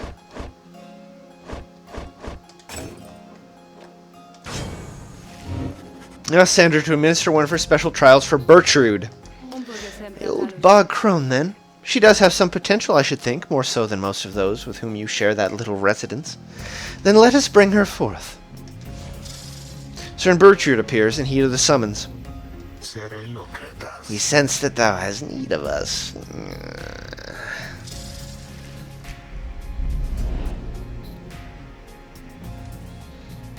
Let's hope I'm better at this one than I've been at the later ones. Ugh.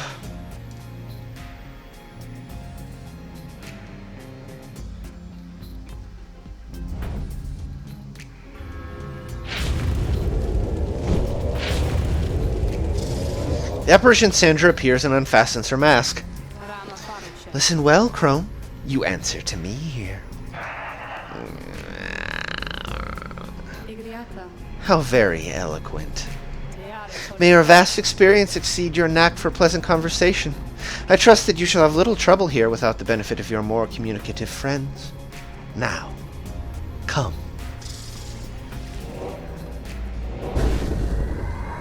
Of course, she gets to fight the fast ones. Ow. Fast ones with huge auras.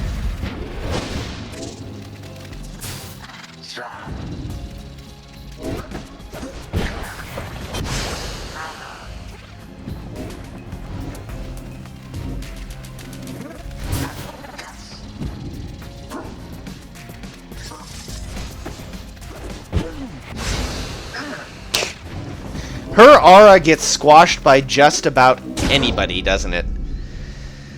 What am I supposed to do here?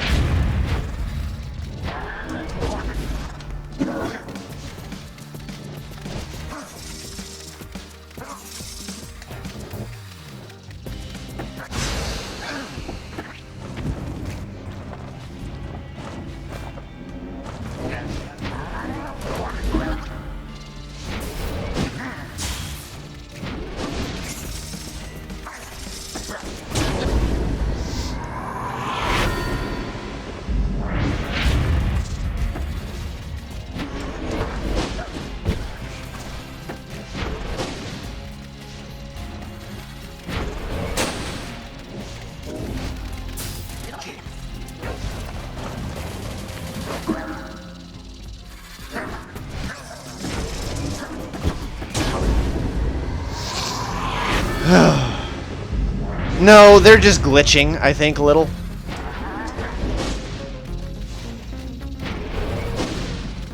Ow! That's gonna be a loss.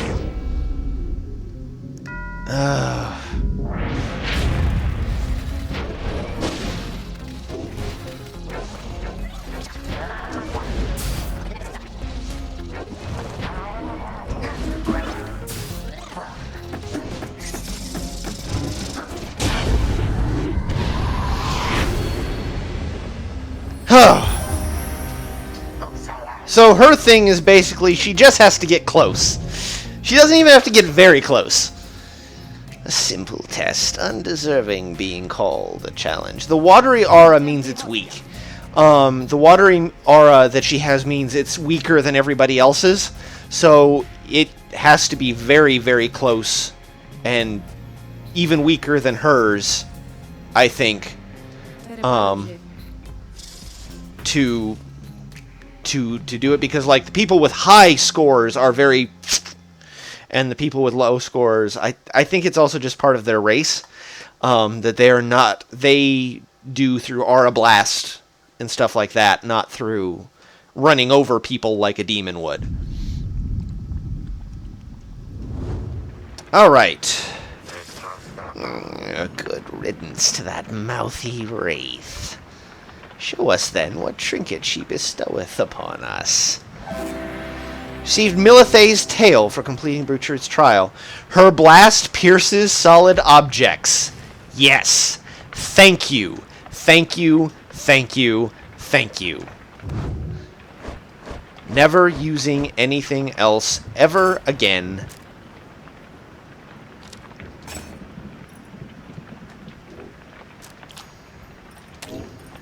Alright. Yeah, no, that's especially with her rank 3 mastery, which is a huge blast. You basically can take out half the field if they're positioned properly. Hey, I've received a downberry. Hey. Downside Prairie, in the words of Molten Milithe, the Wild Witch. The downside is connected to our realm via a single artery, the river named for our prestigious sap colleague, Lusclorian. That river crushes into seeming nothingness. That seeming nothingness turns out, of course, to be the downside. Its existence undermines thousands of years of thought about the composition of our world. The downside's southern edge we call the Sandfolds. It is a desecrated wasteland, speaking well to this land's lack of hospitality. Here, the strength of many who survive the river journey finally fails. If only they could clamber further north, where lies the verdant downside prairie, a better place to perish, to be sure. Yeesh. Yeah, her trinket makes her much easier to deal with. And there's Bertrude. You're unaccustomed to seeing Bertrude smiling, and she is. And yet there she is, doing just that. You've seen why, however. You have observed before how her manner seems to soften to the degree it can whenever Volfrid is around. Are they? If only I could have seen their faces then. What was your secret, dare I ask, dear Bertrude? It appears that they are reminiscing about old times in the Commonwealth. Flame-resistant inks, Sandalwood. 'Twas the inks themselves which kept those volumes from being burnt to ash. Flame-resistant inks, of course. The good officers who came to visit, they were so intent on burning all the evidence, they did not stop to think the evidence was fireproof. Alas, that they later found a way to burn thy stamping press regardless. Thy written words, they moved us many times, and many others whom we knew there in the southern bogs. No matter, dear Bertrude. What's done is done. At least we made it difficult for them, is that not so? While introducing some of our fellow citizens to new ideas. Perhaps. My words would not have reached near half as many were it not for you. Not to mention how I managed to elude them for another decade or so. I am ever thankful for your sacrifice. Thy thanks shall not be necessary, Sandalwood. Well, you shall have to take them from me, anyhow. Thank you, Bertrude, for helping to fulfill a modest author's dreams. What good's a stamping press without good inks? No good at all. They exchange a laugh at this, but then, even still, and through this no ordeal, thou hast no love for us, is that not so? Bertrude. Nay, we understand full well. Thou needst not further explain thyself. There are different kinds of love, Bertrude. On that account, thou hast nothing to teach us, Sandalwood. They each remain silent for a time. Our hearts, they cannot be controlled, Bertrude. Blasted things they are, they act well on their own. He puts away his pipe. I am blessed to have you in my life. Back in the Commonwealth, and here as well. I mean that, although I know it is not enough. At first, Bertrude does not seem to acknowledge this in any way, but then... Nay, Sandalwood. It is enough. It is enough. Aww. She departs without awaiting a response, brushing past you as she goes. Volfrid soon turns away as well, politely bidding you a good afternoon. The two friends have evidently managed their way past certain tensions in their long-standing relationship. They rather seem to draw certain strengths from one another. Good writing that acknowledges that not all love is romantic.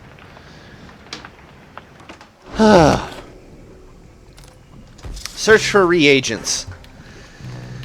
The bog witch Big Bertrude knows much of things growing unseen throughout the land, including things residing here within the sweeping plains of Blooming Pool. We have made note of thy willing assistance. Come along then, reading one. Why she requests your company in such excursions, she could only she could say that she does no such thing. She instead directs you to collect the foul ingredients she seeks. The reagent seems to disappear into her robes, and you return in silence. Later, you note a new talisman has appeared among the group's possessions, bearing Bertrude's unmistakable mark. Dying Flame. While the bear's pyre has less strength than the adversaries, The bearer deals bonus damage +4. Set it gently aside. Aww. Now we go to fight the chastity. This is a really well-written game, guys. Like, it is absolutely so fucking well-written. I can't even. Page revealed, the Ridge of Gaul.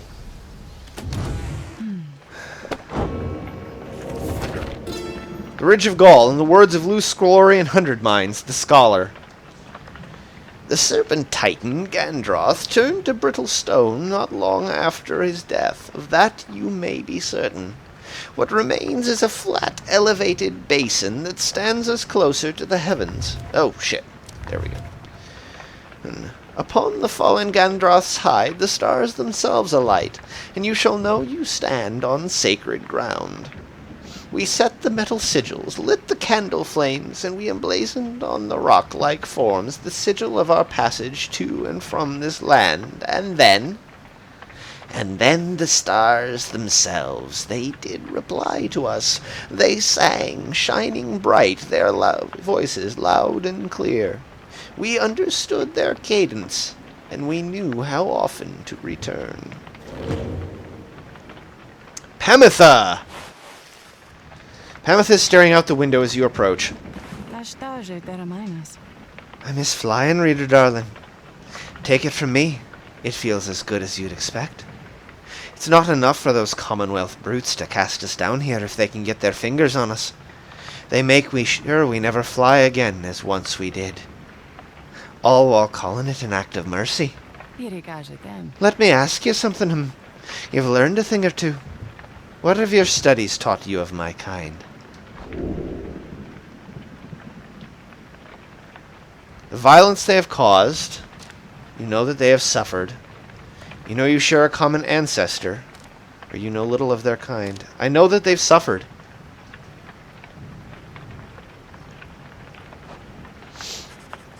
You know that the harps have long survived on the brink of extinction. The warriors of the High-Wing remnants are all that remain of them now. They may see little recourse at this point than to avenge their fallen and see to it that the Commonwealth suffers in turn for all that has transpired. Such sympathies could not have earned you popularity, I gather, darling. In fairness, you leave out a number of atrocities my people have inflicted upon yours. But nonetheless, you seem to have the gist of it. My kind certainly aren't known for their good sense of humor, I can tell you that. My little tongue got me into no small amount of difficulty until I learned to keep it well under control. The mountains I come from. The views there certainly are something, but there's a bleakness to it too. Being surrounded only by those consumed by the desire to avenge. We're very proud like that. Everybody being vying to be the strongest, to kill the most of you. That way we might just get a shot with the prince, continue the line, if even he exists. Your understanding is that the males of the harp are all gone, though perhaps one remains. They mate as poisoned spiders do, and would slay each other in their sleep, the Archjustice Androbeles IX. Imagine that being the best case scenario, darling. She shakes her head. Anyway, I was just thinking. I rather enjoy the traveling we've done.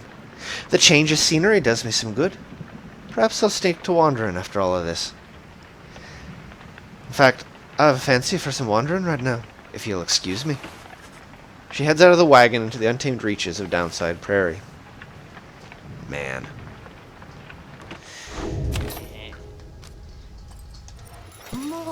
Hey guys, say, what are you guys doing all the way back here? You know, it's not so bad here. I was thinking I got some pretty good stuff. You think you ought to check it out? Alright, I can sell that. And much more Stardust, which I really need to use at this point.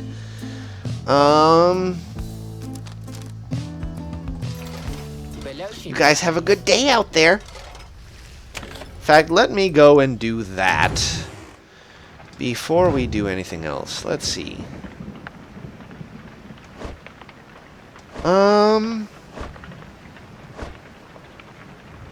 I definitely want to add some... No, don't do that. want to add to hers.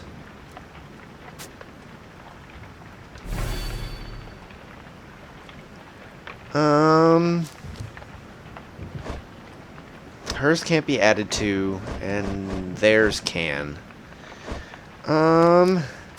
Headwind.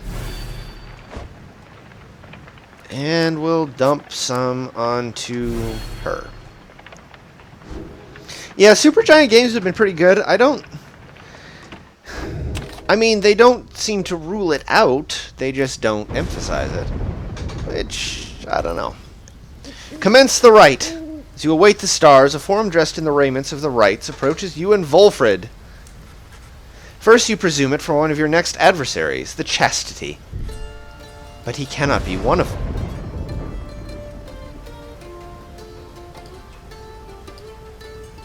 That looks...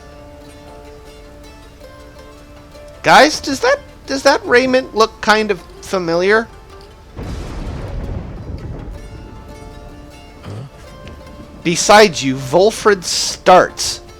Something you have never seen him do. You observe the colors that he wears. An inverse of the Night Wings. Let me see if I can do my British accent. Let's see here. I want to do a British accent. Volfred Sandalwood. It has been a while. No. This cannot be. The demon unfastens his mask. It can. You perished. I watched you fall. You did. I grieved for years. Yet now you live. I do. Although, God, how do I do a British fucking accent? God. I can't do it now that I'm trying to.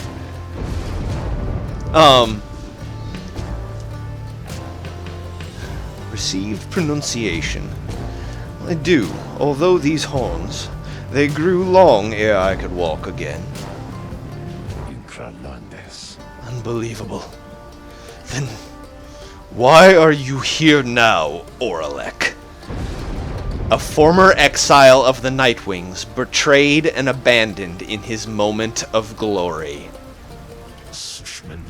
Know full well, Volfred. To reclaim what is mine by right. To reclaim what is mine by right. The demon Oralek leaves without another word, just as the stars above burst to light and seem to set the stars aflame. What? Oralek? We've seen that name before.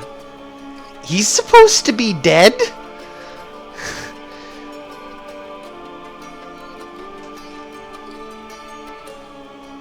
Tizo knew him, yeah. And that bandage that he's wearing, is that Tizo's? Is that the one that he was looking for?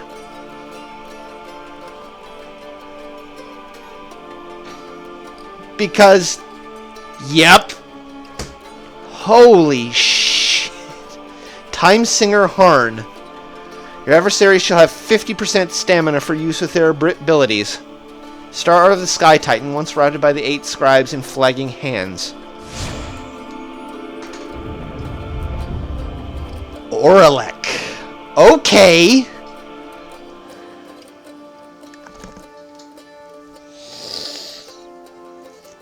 And I need to learn how to do a British accent. I'm trying, Riot. I'm trying. I can do it when I'm not trying to, alright? And then it's turning Australian, and I don't know what to do. Twould appear the Nightwings are to stand against themselves what? This time around. This is a mutiny in violation of the sacred law. The exile whom you face, Oralek.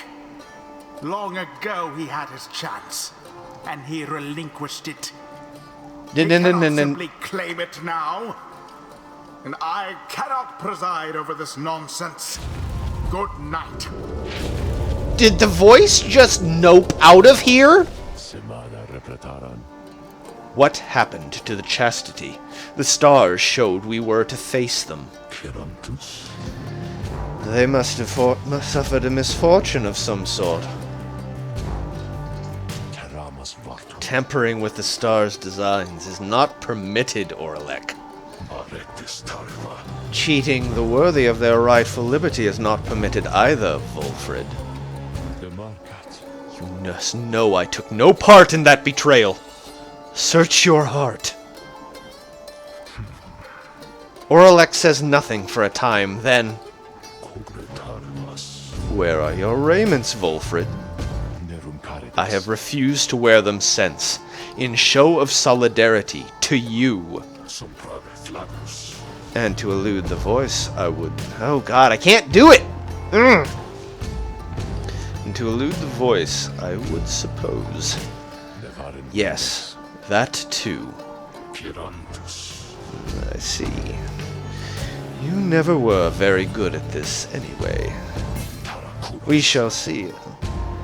Oh god, this is bugging me. This is bugging me so fucking hard. I can't nail down the British accent. How the fuck do you do that? Lot of yours is any better. We shall see if that new lot of yours is any better. There we go. You cannot be serious.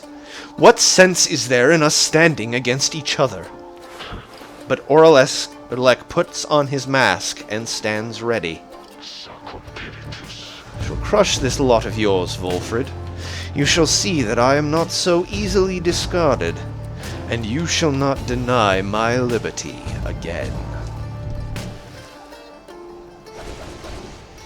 An imp, a human, and a demon. I am so fucked. Reader, the adversary whom we face, Orlek, he is not one to back down. He is very experienced in the rites, even at the time, and so, beware.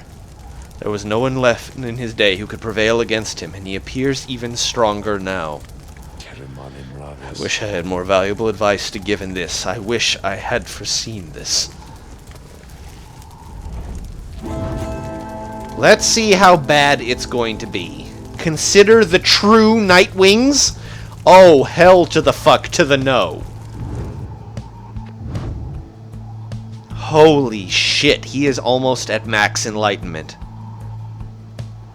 No talisman, but he rushes, he deals additional damage after saluting, and stuns adversaries when he lands from a jump. Holy shit. His friends are nearly as good. His human, Gareth.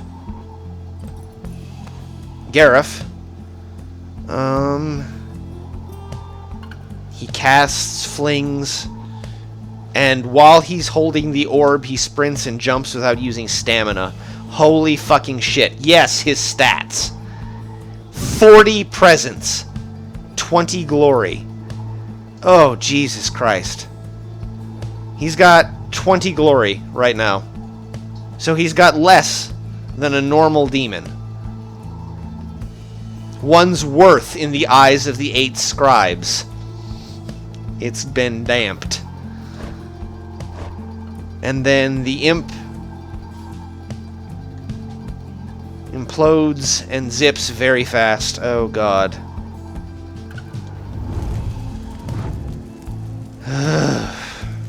Fine.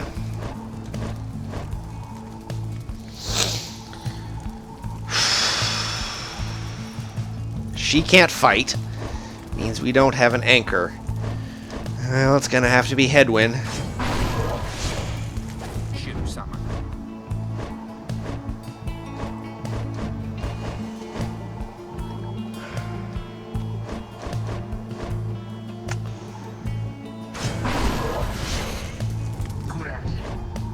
I think we're gonna need her abilities. And you hear that there's no voice. He really did quit. Is it alright if I'm a little scared this time? Because I think that Orlek, he's frightening to me. Such a triumvirate you have assembled, Volfred. Then, let us see what they can do. I'm trying to do the accent, it's just failing on me sometimes. Come and face me, false Nightwings.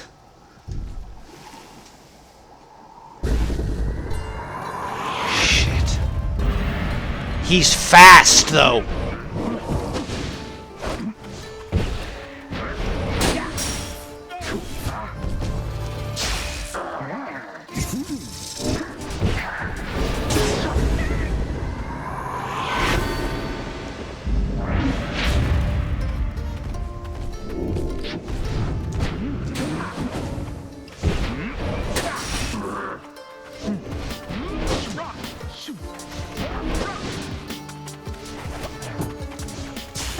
Ah!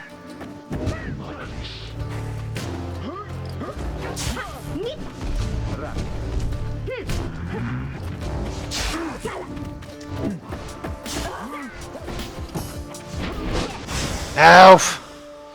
2, 1, come back. No!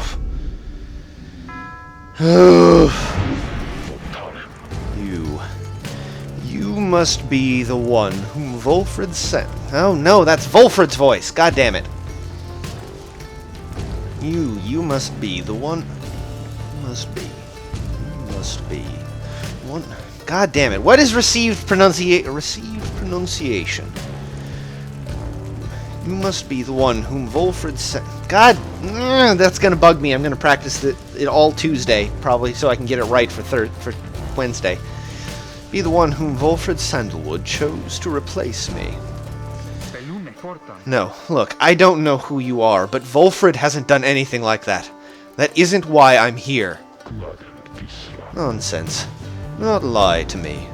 When first I learned the Nightwings had reformed, with some forgotten boy now at the helm, this I needed to see for myself. And here we have it then. Sounds like you've got me figured out. Disappointing that Volfred would take sides with someone such as this. Shut up. You will not diss my boy.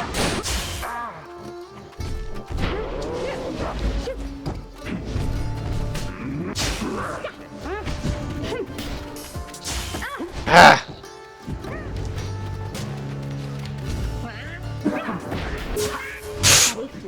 That's a nice little bait.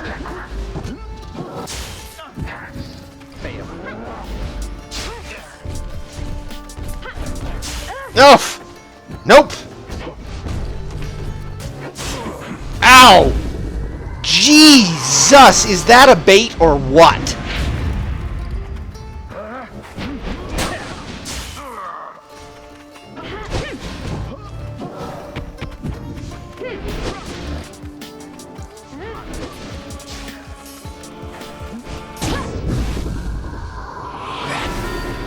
Yeah, bait you into getting close to them and then...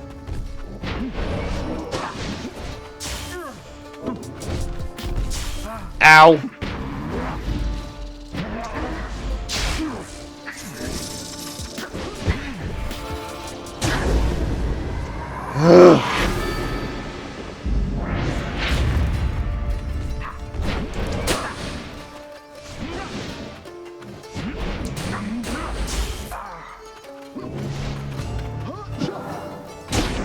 Damn.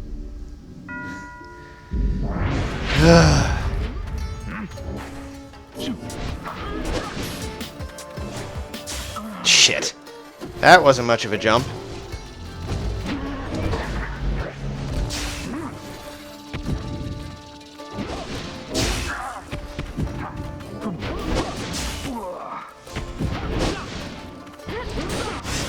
Shit.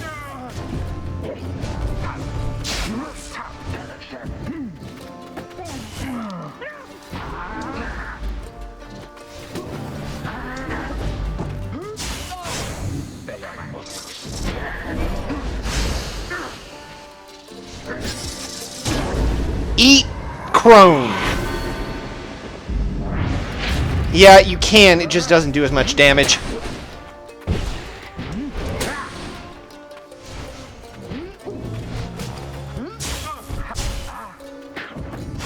Ow! God, he's such a bully with that aura.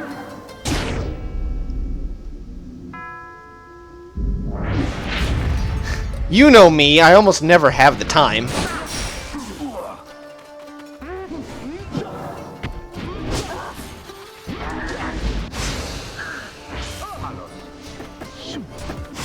Damn!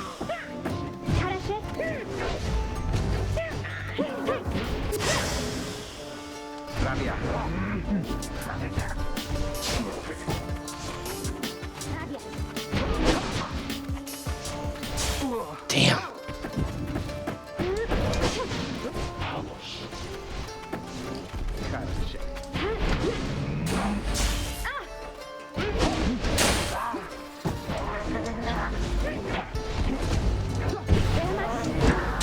Damn! Don't distract me, Sonata. Don't you dare. It can wait. Whatever it is, it can wait.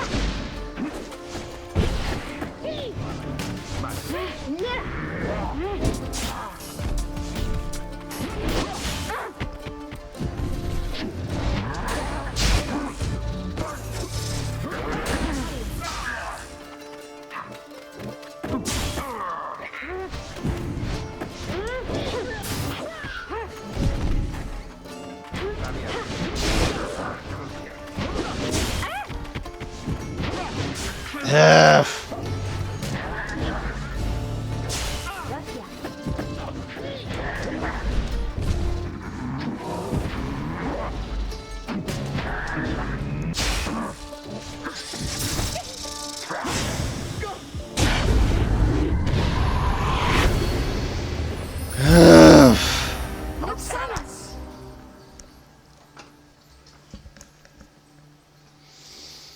Yes, Sonata. What is it? You call yourselves the Nightwings. It seems that you have learned something from Sandalwood after all. But you are the Nightwings in name only. And as for the rites, it is a mockery of what it once stood for. All of this, a stain upon the legacy of the scribes. I can't... The problem is, Sonata, if my camera's in the top left, I block people's faces. I can't put it in any corner. I understand, but it blocks something no matter where I put it. I'll change it. Just let me get through a save so I don't have to do this again in case it crashes.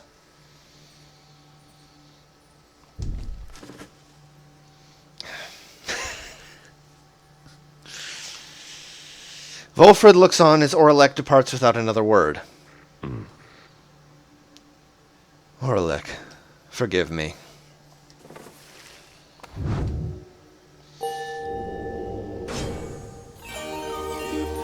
Damien, if I knew how to do that, I would do that.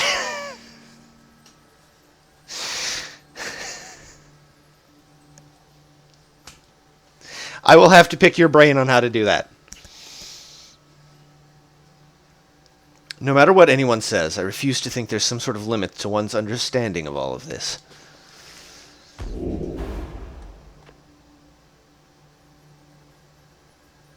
All right.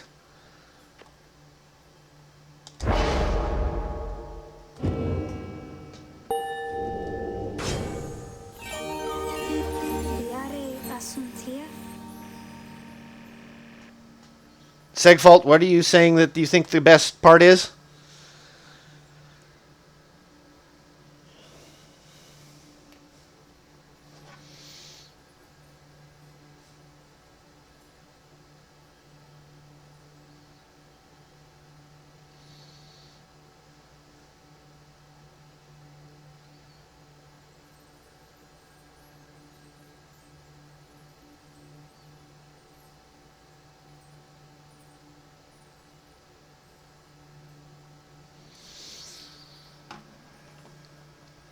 Yeah, like, I know it blocks something. It's going to block something no matter where I do until I can maybe get an overlay or something for this. It's just, I think we may just have to live with it. I don't really want to tab out right now because it tends to crash my computer when I tab out of this game to do OBS. So I hope it's okay that I just let it be for now. I appreciate the feedback, Sonata. I will get back to that on that. But yeah, without an overlay and without me having, like, I'm eventually going to work on doing, like, green screen. But that's when I get the time, if that makes sense. So, I apologize if I'm snapping, by the way. It's very tense gameplay, and every time I have to look, it's not that I'm not going to make that excuse, but just, I appreciate the UI feedback just maybe at the end or beginning of a session. Anyway, unless it's actively like something like Final Fantasy XIV, I can dual screen it, and I can dual screen it now, but anyway. So please don't take it personal. This is very tense. This is very tense gameplay, and I get into it. So apologize for that. I feel so overwhelmed, I think, because the scribes, I think they speak to me and lift me up whenever I begin to think that I'm going to fall. Choose a mastery for Bay.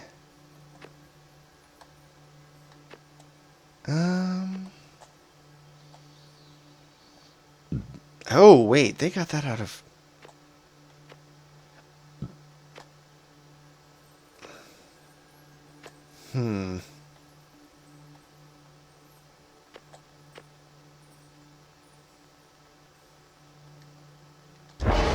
I think that's good.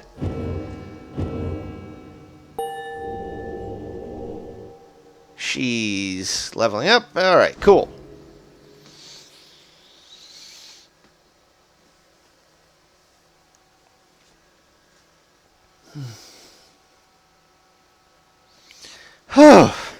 The plot is thickening. Isn't that wonderful? Oh, guys. This is a thing, man.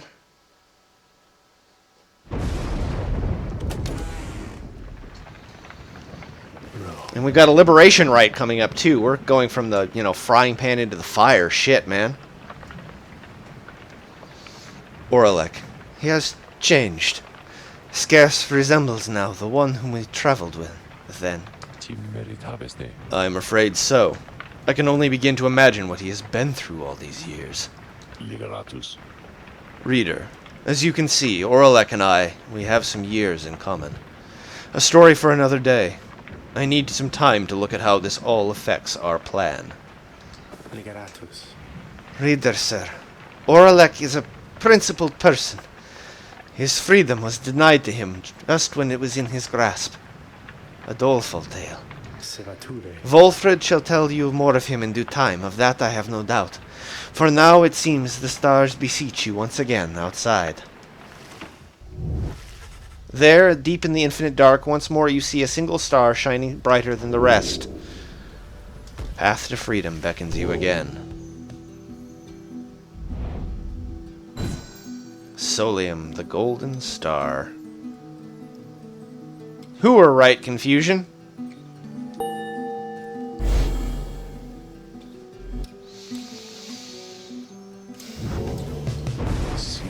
Once more, then, under the fall of Solium. Excellent. Our plan proceeds at pace. We need but continue to make good on all such opportunities the stars present so much as possible. Then our ranks within the Commonwealth may yet grow strong enough that we shall sway the people towards our cause. It shall be difficult, but the people have their hearts and consciences, and the Commonwealth has since lost its way.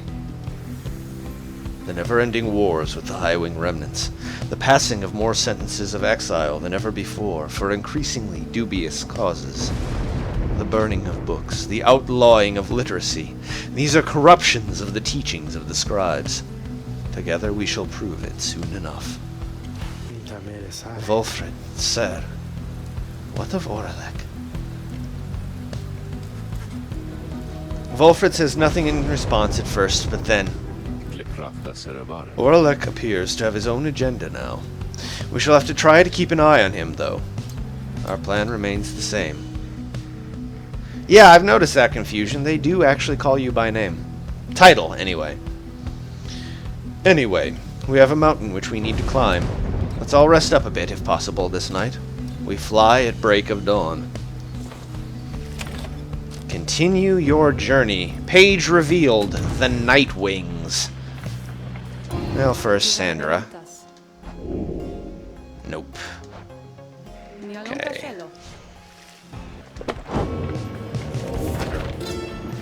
The Nightwings, in the words of Haub the Swallow the Accursed.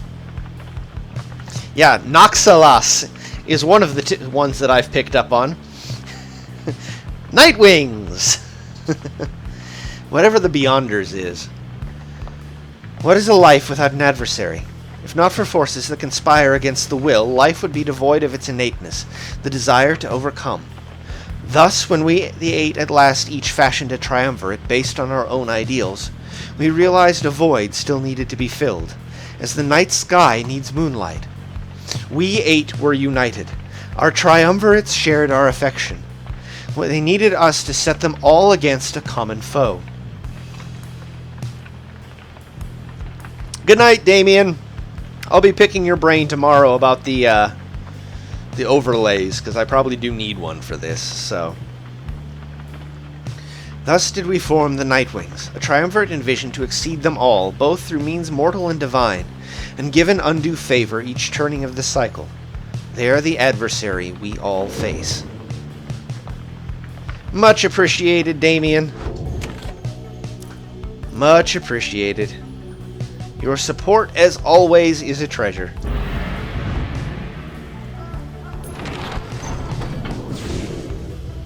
Well, here we go.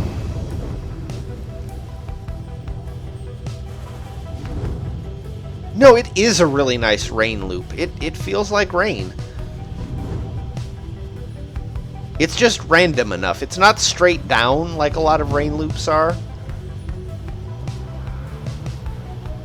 Art design!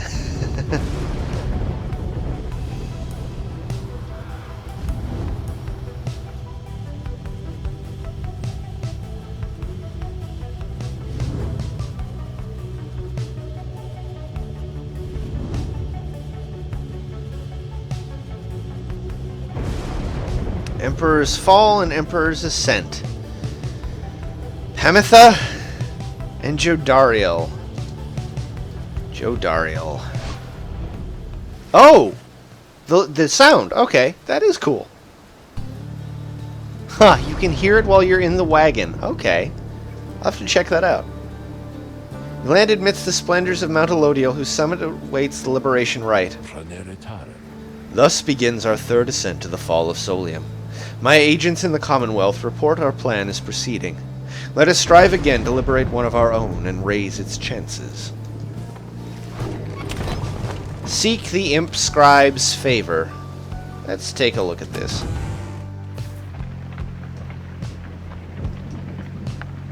Huh! You can hear it on the roof. That's pretty cool. By the way, yep, it will be the Dissidents. The Chastity just never quite made it. Have a good night, Werepup. We'll see ya on Wednesday.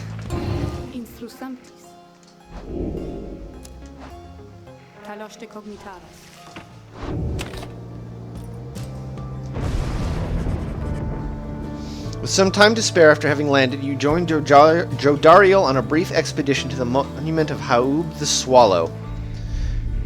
I wonder if you scribes are listening at all, much less to one such as I. I've never held much faith in any of you. Perhaps I ought to have been more open-minded. I am not here to ask of you your favor, then, but to apologize. For I was certain your time long since passed, and I was wrong. Soon you and she are finished paying her respects. You return to the wagon in silence, feeling as though Haub the Swallow has shown you favor. You shall soon begin your ascent, though there is time as yet to pursue your vocations. Yay, she's faster!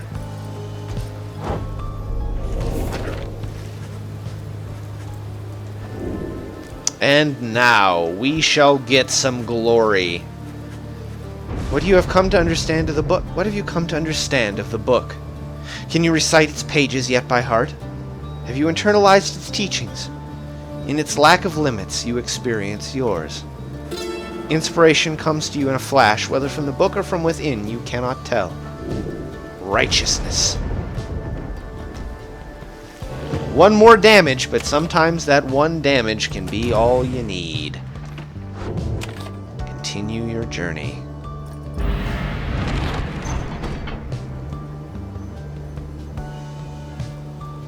Bertrude shall gain favor.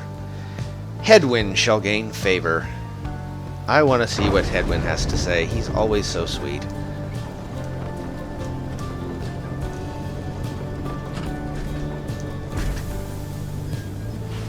While traversing the solemn beauty on the way to the summit, you pass a monument to Jomor Manymane, and Hedwyn happens to take notice. Is this going to be my chance? I can't help but wonder, but I need to clear my mind of this. It's all just a distraction. I want to return so badly, and yet, while my friends remain here, trapped, I want to help them free themselves. Please, help me in this. Soon, Ewan here finished paying your respects. He's gained presence, +2. God. Soon, Hedwyn, soon. Very soon. You arrive again at the Scribe's Gate before an archway carved of stone. Shall we, reader? The minstrel leads you towards his counterpart, who seems unsurprised to see you all approach. The exiles of the Nightwings. And you, again, Tariq. Greetings, Celeste. Aye, we have returned. The stars shine darkly these past nights. Nothing more than the portent of your arrival, is it? Likely nothing more. Now, they are ready for you. Then come forth, each of you in turn. Please state your name and what it is that you seek whilst crossing Scribe's Gate. Wait. You. She points to Bertrude. You are new amongst this group. You shall go first. Please, do as she asks, Bertrude, madam. We are known throughout the downside as Big Bertrude. We follow Sandalwood, for we are fond of him. He led us into exile, and he shall lead us out. The gate guardian acknowledges her and motions for the rest of you to proceed. As everyone does so as before, including you. Once you have all declared yourselves, she regards you all for another moment and beckons towards the mountain's top. The 8 scribes bid the Nightwings welcome. Go forth with glory. Thank you, Celeste. Until the summit, Tariq.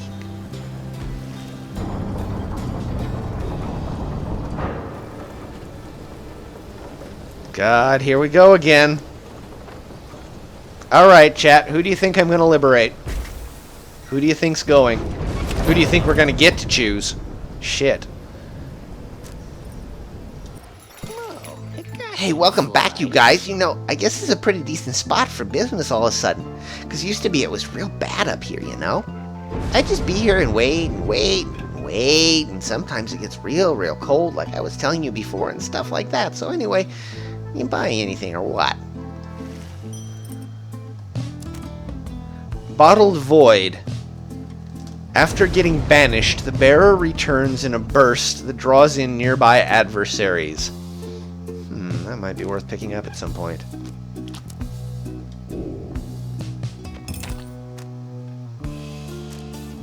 Handful of Stardust.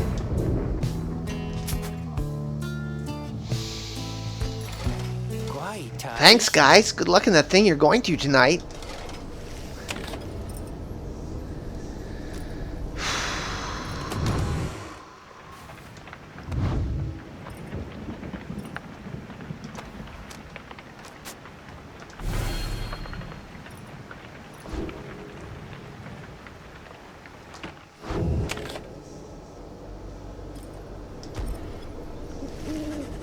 Once again, you have reached the fall of Solium, where one among you can go free, provided you prevail against the dissidents in the liberation rite.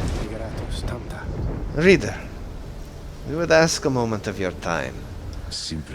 We have to talk.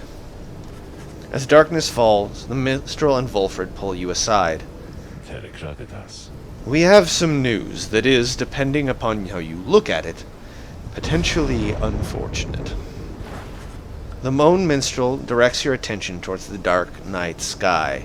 The stars are fading. It is true.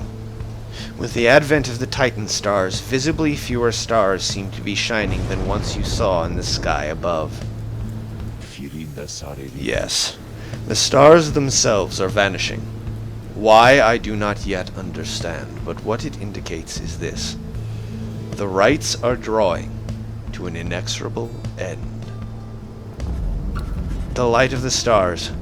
Without it, the rites would be unable to commence.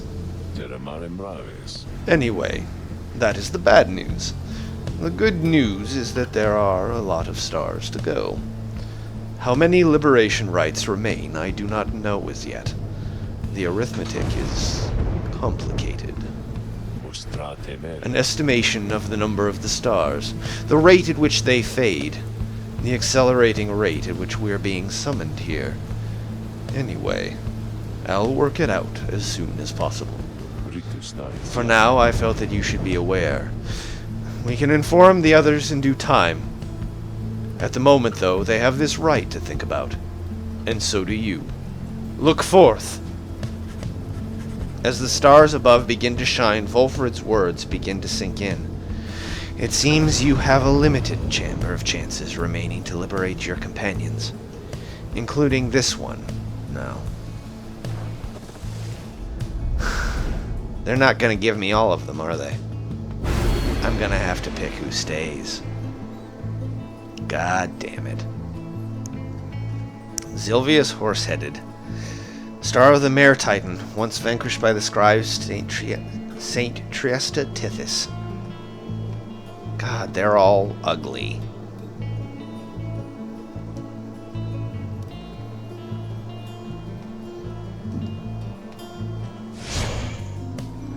Guys, this is gonna kill me. This game is gonna kill me.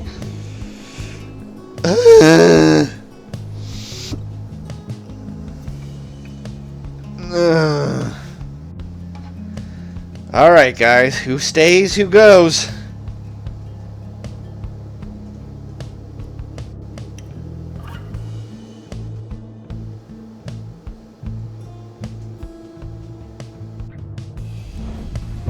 Congratulations, reader. It would appear the rites are drawing to a close. Doubtless the doing of that Orlek in all his bitter spite. For now, your exiles have another chance at freedom here upon the fall of Solium. So too do the dissidents, your adversaries. They fought so very bravely for this moment. Whichever side prevails soon shall send has got power activate! To the embrace of civilization. Ow! Shit, dropped my controller.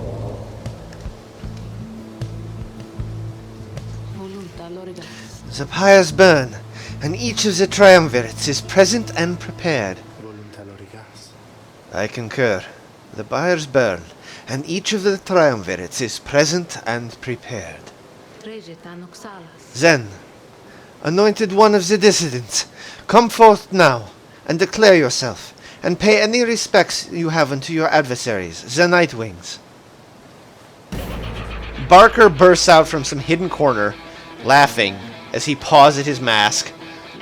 A real pleasure to be here, mates, truly. Barker Ashpaws. Call me Barker, though, alright? By the by, it was a real pisser getting here, you know? Begging your pardon, Barker Ashpaws. You thusly speak upon the summit of this Crid Mountain. Oh my, so terribly sorry to offend you there, lassie. I forgot we got the stars up above there to make me watch my language. Though, let's get this one thing straight, lassie. I don't give a bother for your sacred mountain, so you take it and you shove it!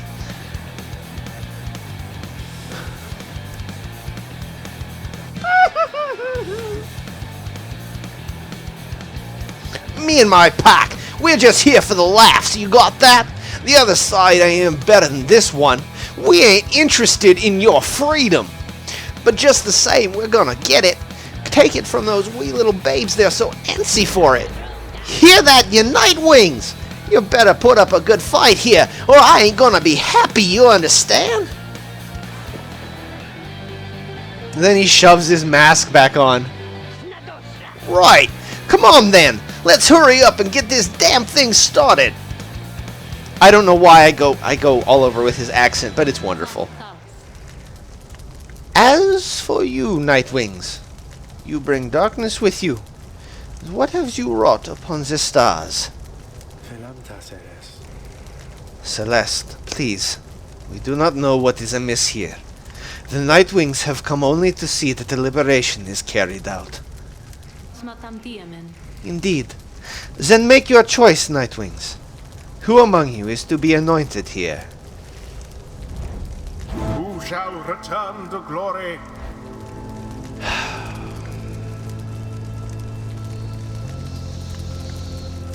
Who are my choices? Hedwyn, Jody, Bay. Hedwyn, Jody, Bay.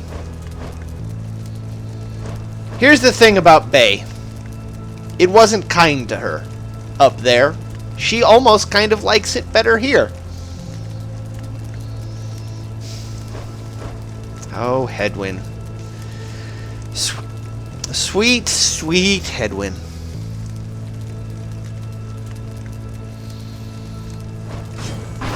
Jodariel. If that is your wish. Who shall stand with her?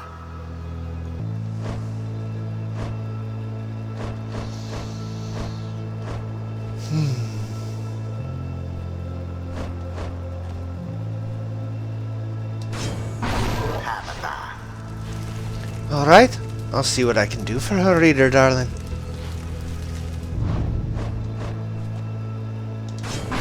Hedwyn. I have your back, Jodariel. Let's get you home. I'm okay with not knowing. Alright then, mates! No more waiting, no more holding back. Let's rip 'em to shreds! Let's go, let's go, let's go!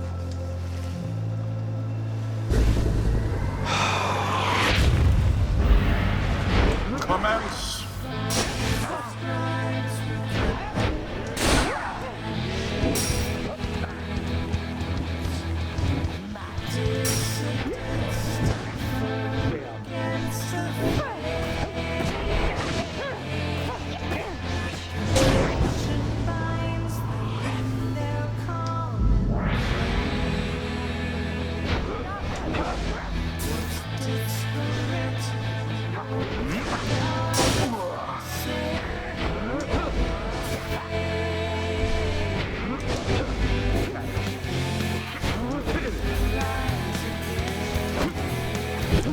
Enough!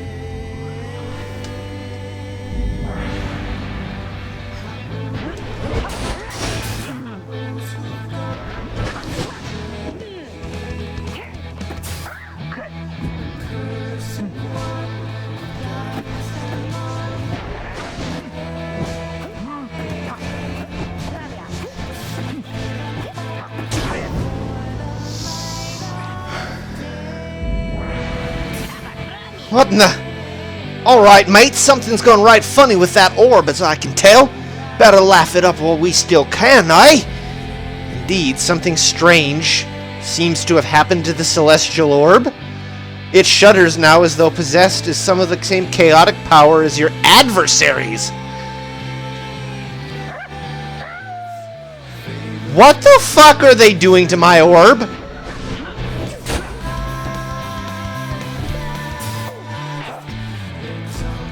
What the fuck fuck is happening to this goddamn orb?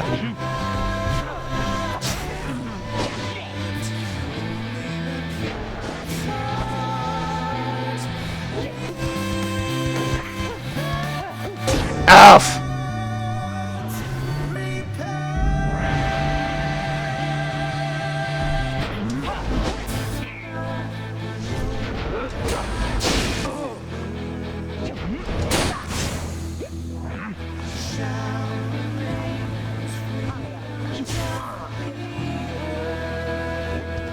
Play defensive until Jody's back.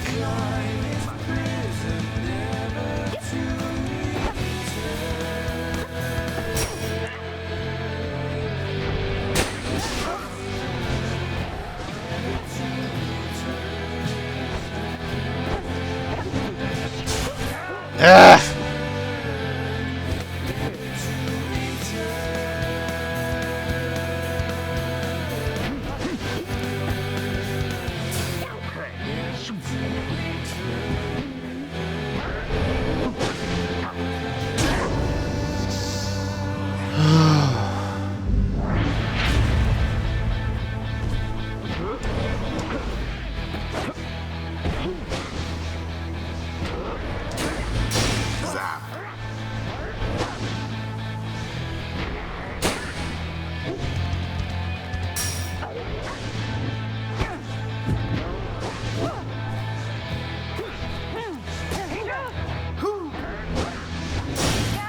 Yeesh.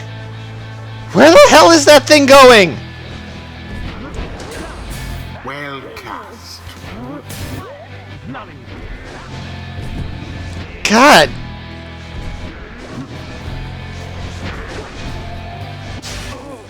Damn it. Ow! The hell is going on with this fucking thing? Barker leaps headlong into the fire. It's going all the fuck over the place?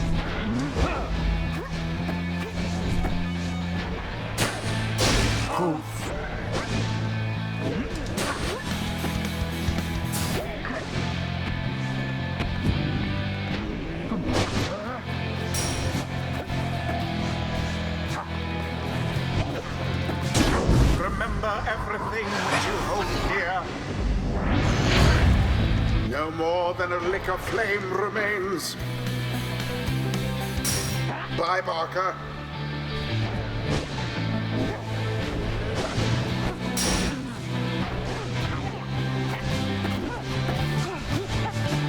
Boom! There it is, at last. The Nightwings proved their worth. An outcome which left little room for doubt. Yes! Thus ends the liberation rite. And thus the scribes have chosen. The exile appointed by the Nightwings shall be free. Absolved of all misdeeds, return to glory in the Commonwealth. Her adversary and all others shall remain to carry out their rightful sentences.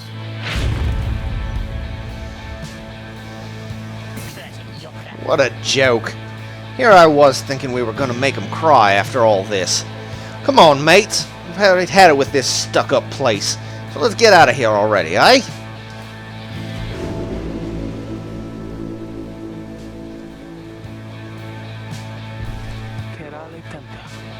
After all this time.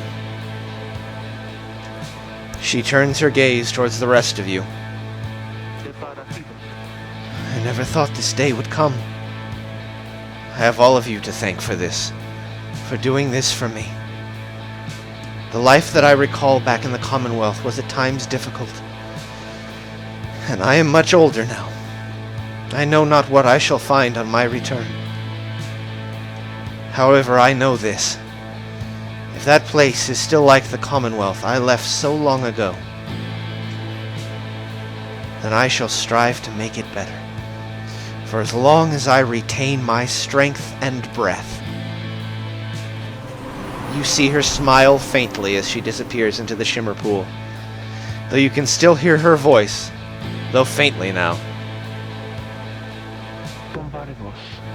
Farewell then, reader. All of you. For now.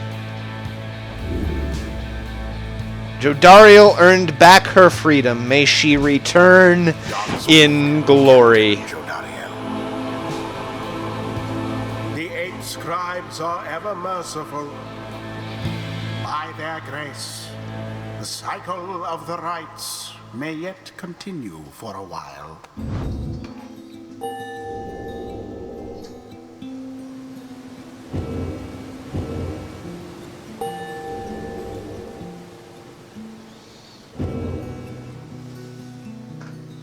I don't know if it does that, Confusion. Until the turning of the stars, farewell.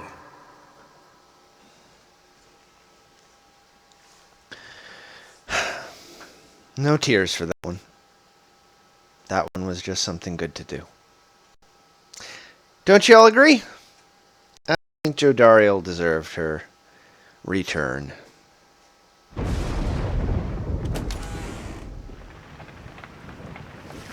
You prevailed in the liberation against the dissidents.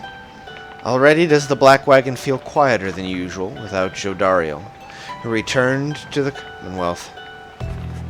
You overhear some of your companions reflecting on this. She's gone, just as I was getting to like her. We won't forget her and all she did for us. You wonder who, if anyone, among you shall be the next to go. Then Volfred asks the group to gather. You sense you know what news he is about to share.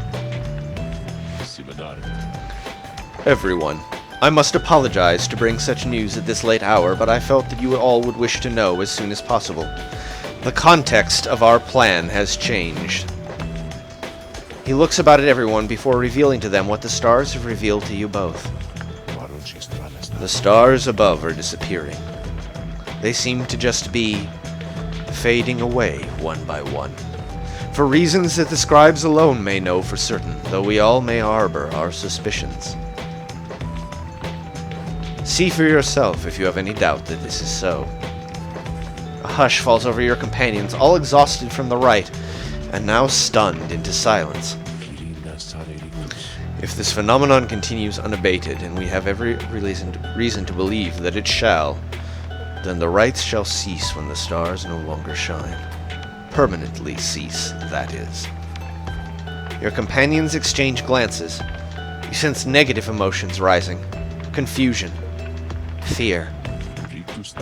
Before, I gave you the impression that should the Nightwings not prevail in a liberation rite, there would be other chances. This remains so. However, our chances are now numbered. The exact number I have yet to ascertain, but to be quite frank, there are more of us than we have chances left. You sense your fellow exiles are beginning to realize what this means. I know this must be difficult to hear, but it must not be a cause for panic. Our plan remains essentially unchanged. We shall take what opportunities arise and return as many as we can. I urge you all to take whatever time you need to think this through. At dawn, we shall head south again to Moonlight Alcove. We can discuss this further then. Now, please, get some rest. Our path grows harder, though not insurmountable. Not while we stand together. We can still prevail. The group disperses. Some whisper in hushed tones. Others turn to their quarters, speechless. There will be time later to better understand this omen.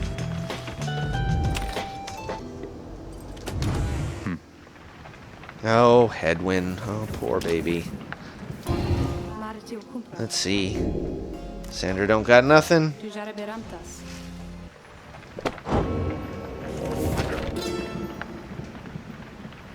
The dissidents, in the words of Haub the Swallow, the accursed. I myself, Haub, did form the dissidents, under this simple tenet. Those who do not belong, belong.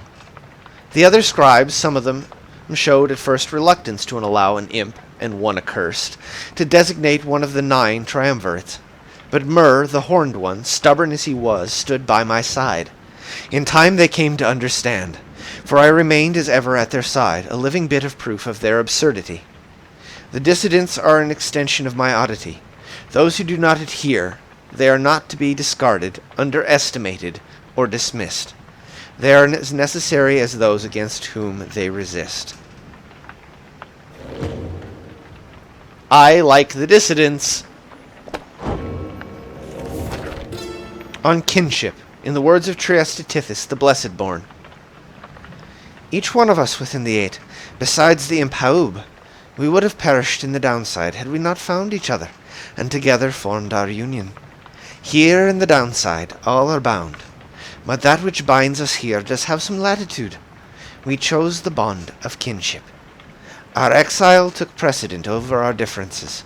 The empire, which had subjugated all our kind into a tense alliance, shall give way to a society in which our differences are paramount. There may you embrace your ancient cultures, whilst jointly forming a great culture all its own. Next to mercy, it is kinship that shall form the bedrock of our commonwealth. Hedwyn. You find Hedwyn on his own after Jodario's liberation. You sense straight away what is on his mind. The two of them were close through much of his life. He looks up at you, but his familiar smile is nowhere to be found. I'm sorry, my friend. I should be in a much, much better mood right now. It's just... I can't believe she's gone. Then he shakes his head. Listen to me. I'm talking like she's... He falls silent again.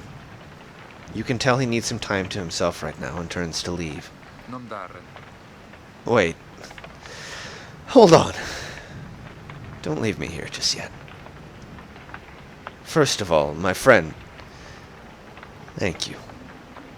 I don't like to think of it in quite these terms, but out of all of us, I really hoped she'd managed to get out of here. She's been here the longest. Not to mention, I'd probably be dead 10 times over by now if not for her. What's more, maybe other than Volfred himself, I have a feeling she's really gonna make an impact on this plan of ours, back on the other side. Just the same, though, I'm going to miss her. You and Hedwyn share some memories of Jodario for a time, though it grows clear to you that he needs some time alone. Thanks again, my friend. I hope that one day all of us can meet again. Jody, she'd be happy on that day, I bet. It is very late now. You part ways after bidding each other a good evening. Continue your journey. Yep, I mean, that's basically the case. She is basically his mother. Good morning, everyone. We are at the mercy of the stars, and none can say how soon they'll shine for us again. Let us recover for a while at Moonlight Alcove and decide how to proceed.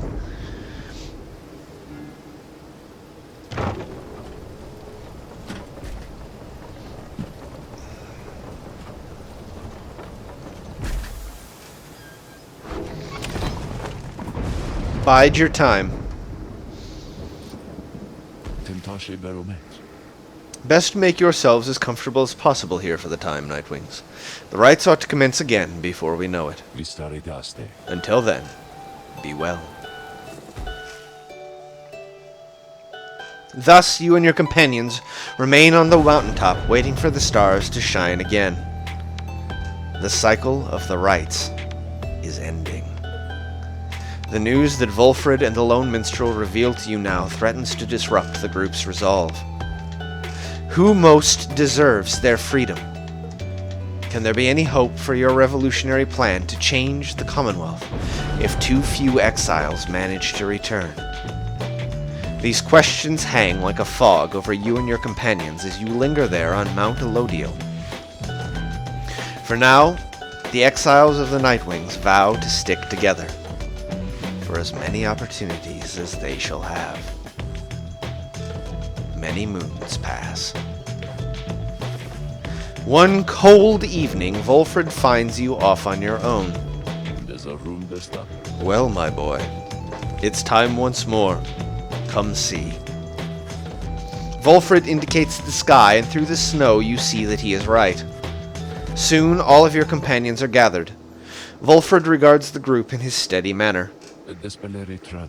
As you all know, I have refrained from participating in the rites myself. This was a long-held choice of mine for a variety of reasons. Chief among those reasons is that I might direct our plan free from unwanted attention, both from our adversaries here and those who would oppose us in the Commonwealth. Another reason is my past experience conducting the rites. It did not end on good terms.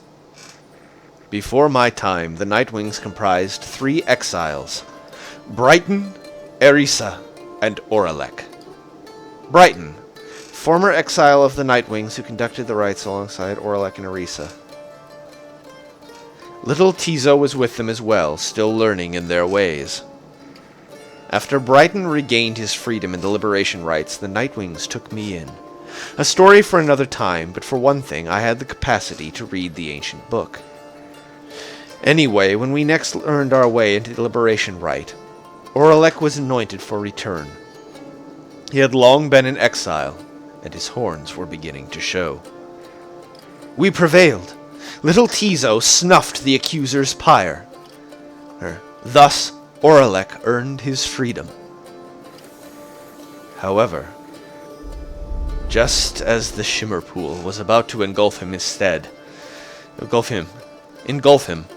Erisa, she shoved him from the precipice and took her freedom in his stead. She perished, of course. Only the anointed can transcend the Shimmer Pool. But she thought the warnings were a myth and paid the price. She was always restless. I presumed Oralek perished too. To survive a fall from Mount Elodiel? I was left alone. Subsequently, I made no attempts to reassemble the Nightwings, knowing that such treachery, such harm was even possible as part of this ordeal. I, frankly, still do not hold Erisa entirely at fault for what transpired. I hold instead the Commonwealth responsible, for it put us in this desperate situation. And I resist the urge to think the rites may partly be to blame as well, for pitting brother against brother, sister against sister. Volfred breathes a deep sigh. Now I see that Oralek yet lives, at a time when our plan is already in motion. And even the stars are fading. Perhaps a signal that the scribes themselves know that the Nightwings are divided, that they do not approve. But I choose to take it as a sign that we must act. The scribes have put us in a set of circumstances where each one of us may rise to the occasion. The Nightwings on our plan need all the help that they can get, and so I have made a decision which I wish to announce here to you all. In the name of the Nightwings, and reader, by your leave, I would conduct the rites again. Long have my skills languished in the matter, I admit, although I trust I shall regain them soon enough. While once I vowed never to conduct the rites again, our present situation calls for all our resources to be brought to bear. So, if I may be of use during the rites to come, I shall avail myself. That's all. Now then, our reader shall determine where we are headed come first light. He bows his head to everyone while the other exchange looks, then one by one, salute him in turn. Volfred stands ready to conduct the rites again. Once more do several stars shine bright in the night sky, revealing several paths for you to pursue towards salvation.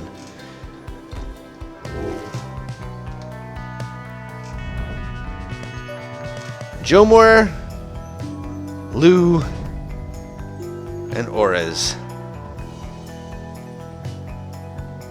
Who is the chastity and the fate and the Pyre Hearts and the Accusers are all in close contention.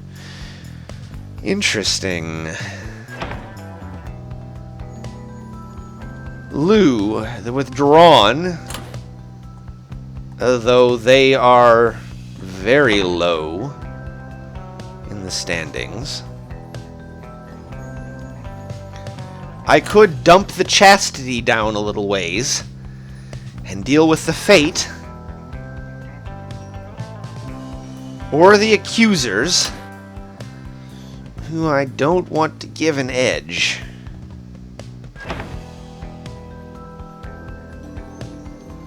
I think it's the Chastity.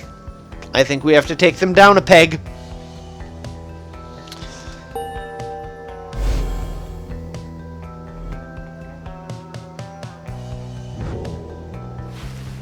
Very well then, reader. Once more you shall face Manly and the Chastity when next the stars align. We may yet set course for the Hulk of Ores at dawn. For now, please get some rest in the remaining dark of night. Alright. Plumas, good night. It's about your bedtime, and it's about my bedtime too. So we're gonna call it here.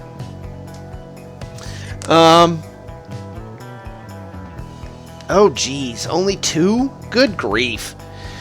Oh, that's going to be fun. This gets faster and faster, which means we're going to get through the game at a pretty accelerated rate, but it's going to get pretty tense before we do. So, we'll continue. We will go and face the Chastity on Wednesday.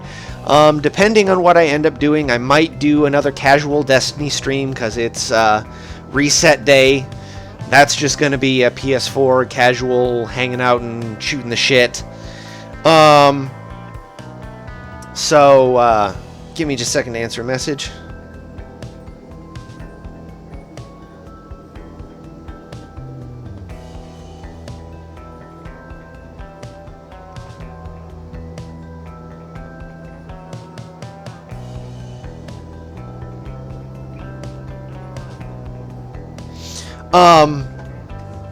Wishing Loomis a good night, and as one does.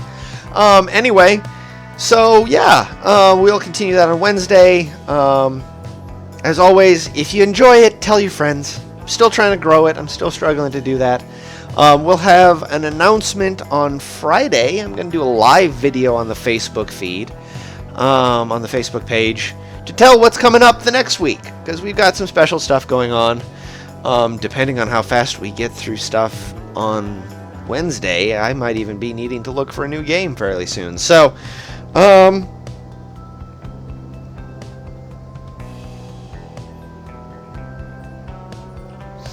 so we will see. Until that time, we will see you Wednesday, maybe Tuesday, if y'all want to hang out while I do reset day stuff in Destiny.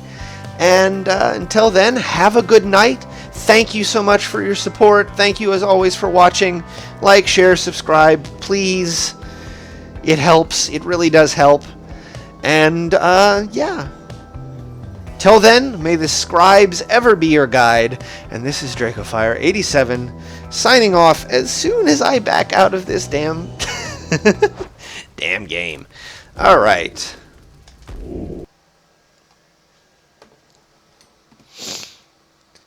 And have a good night, everybody. Catch you later.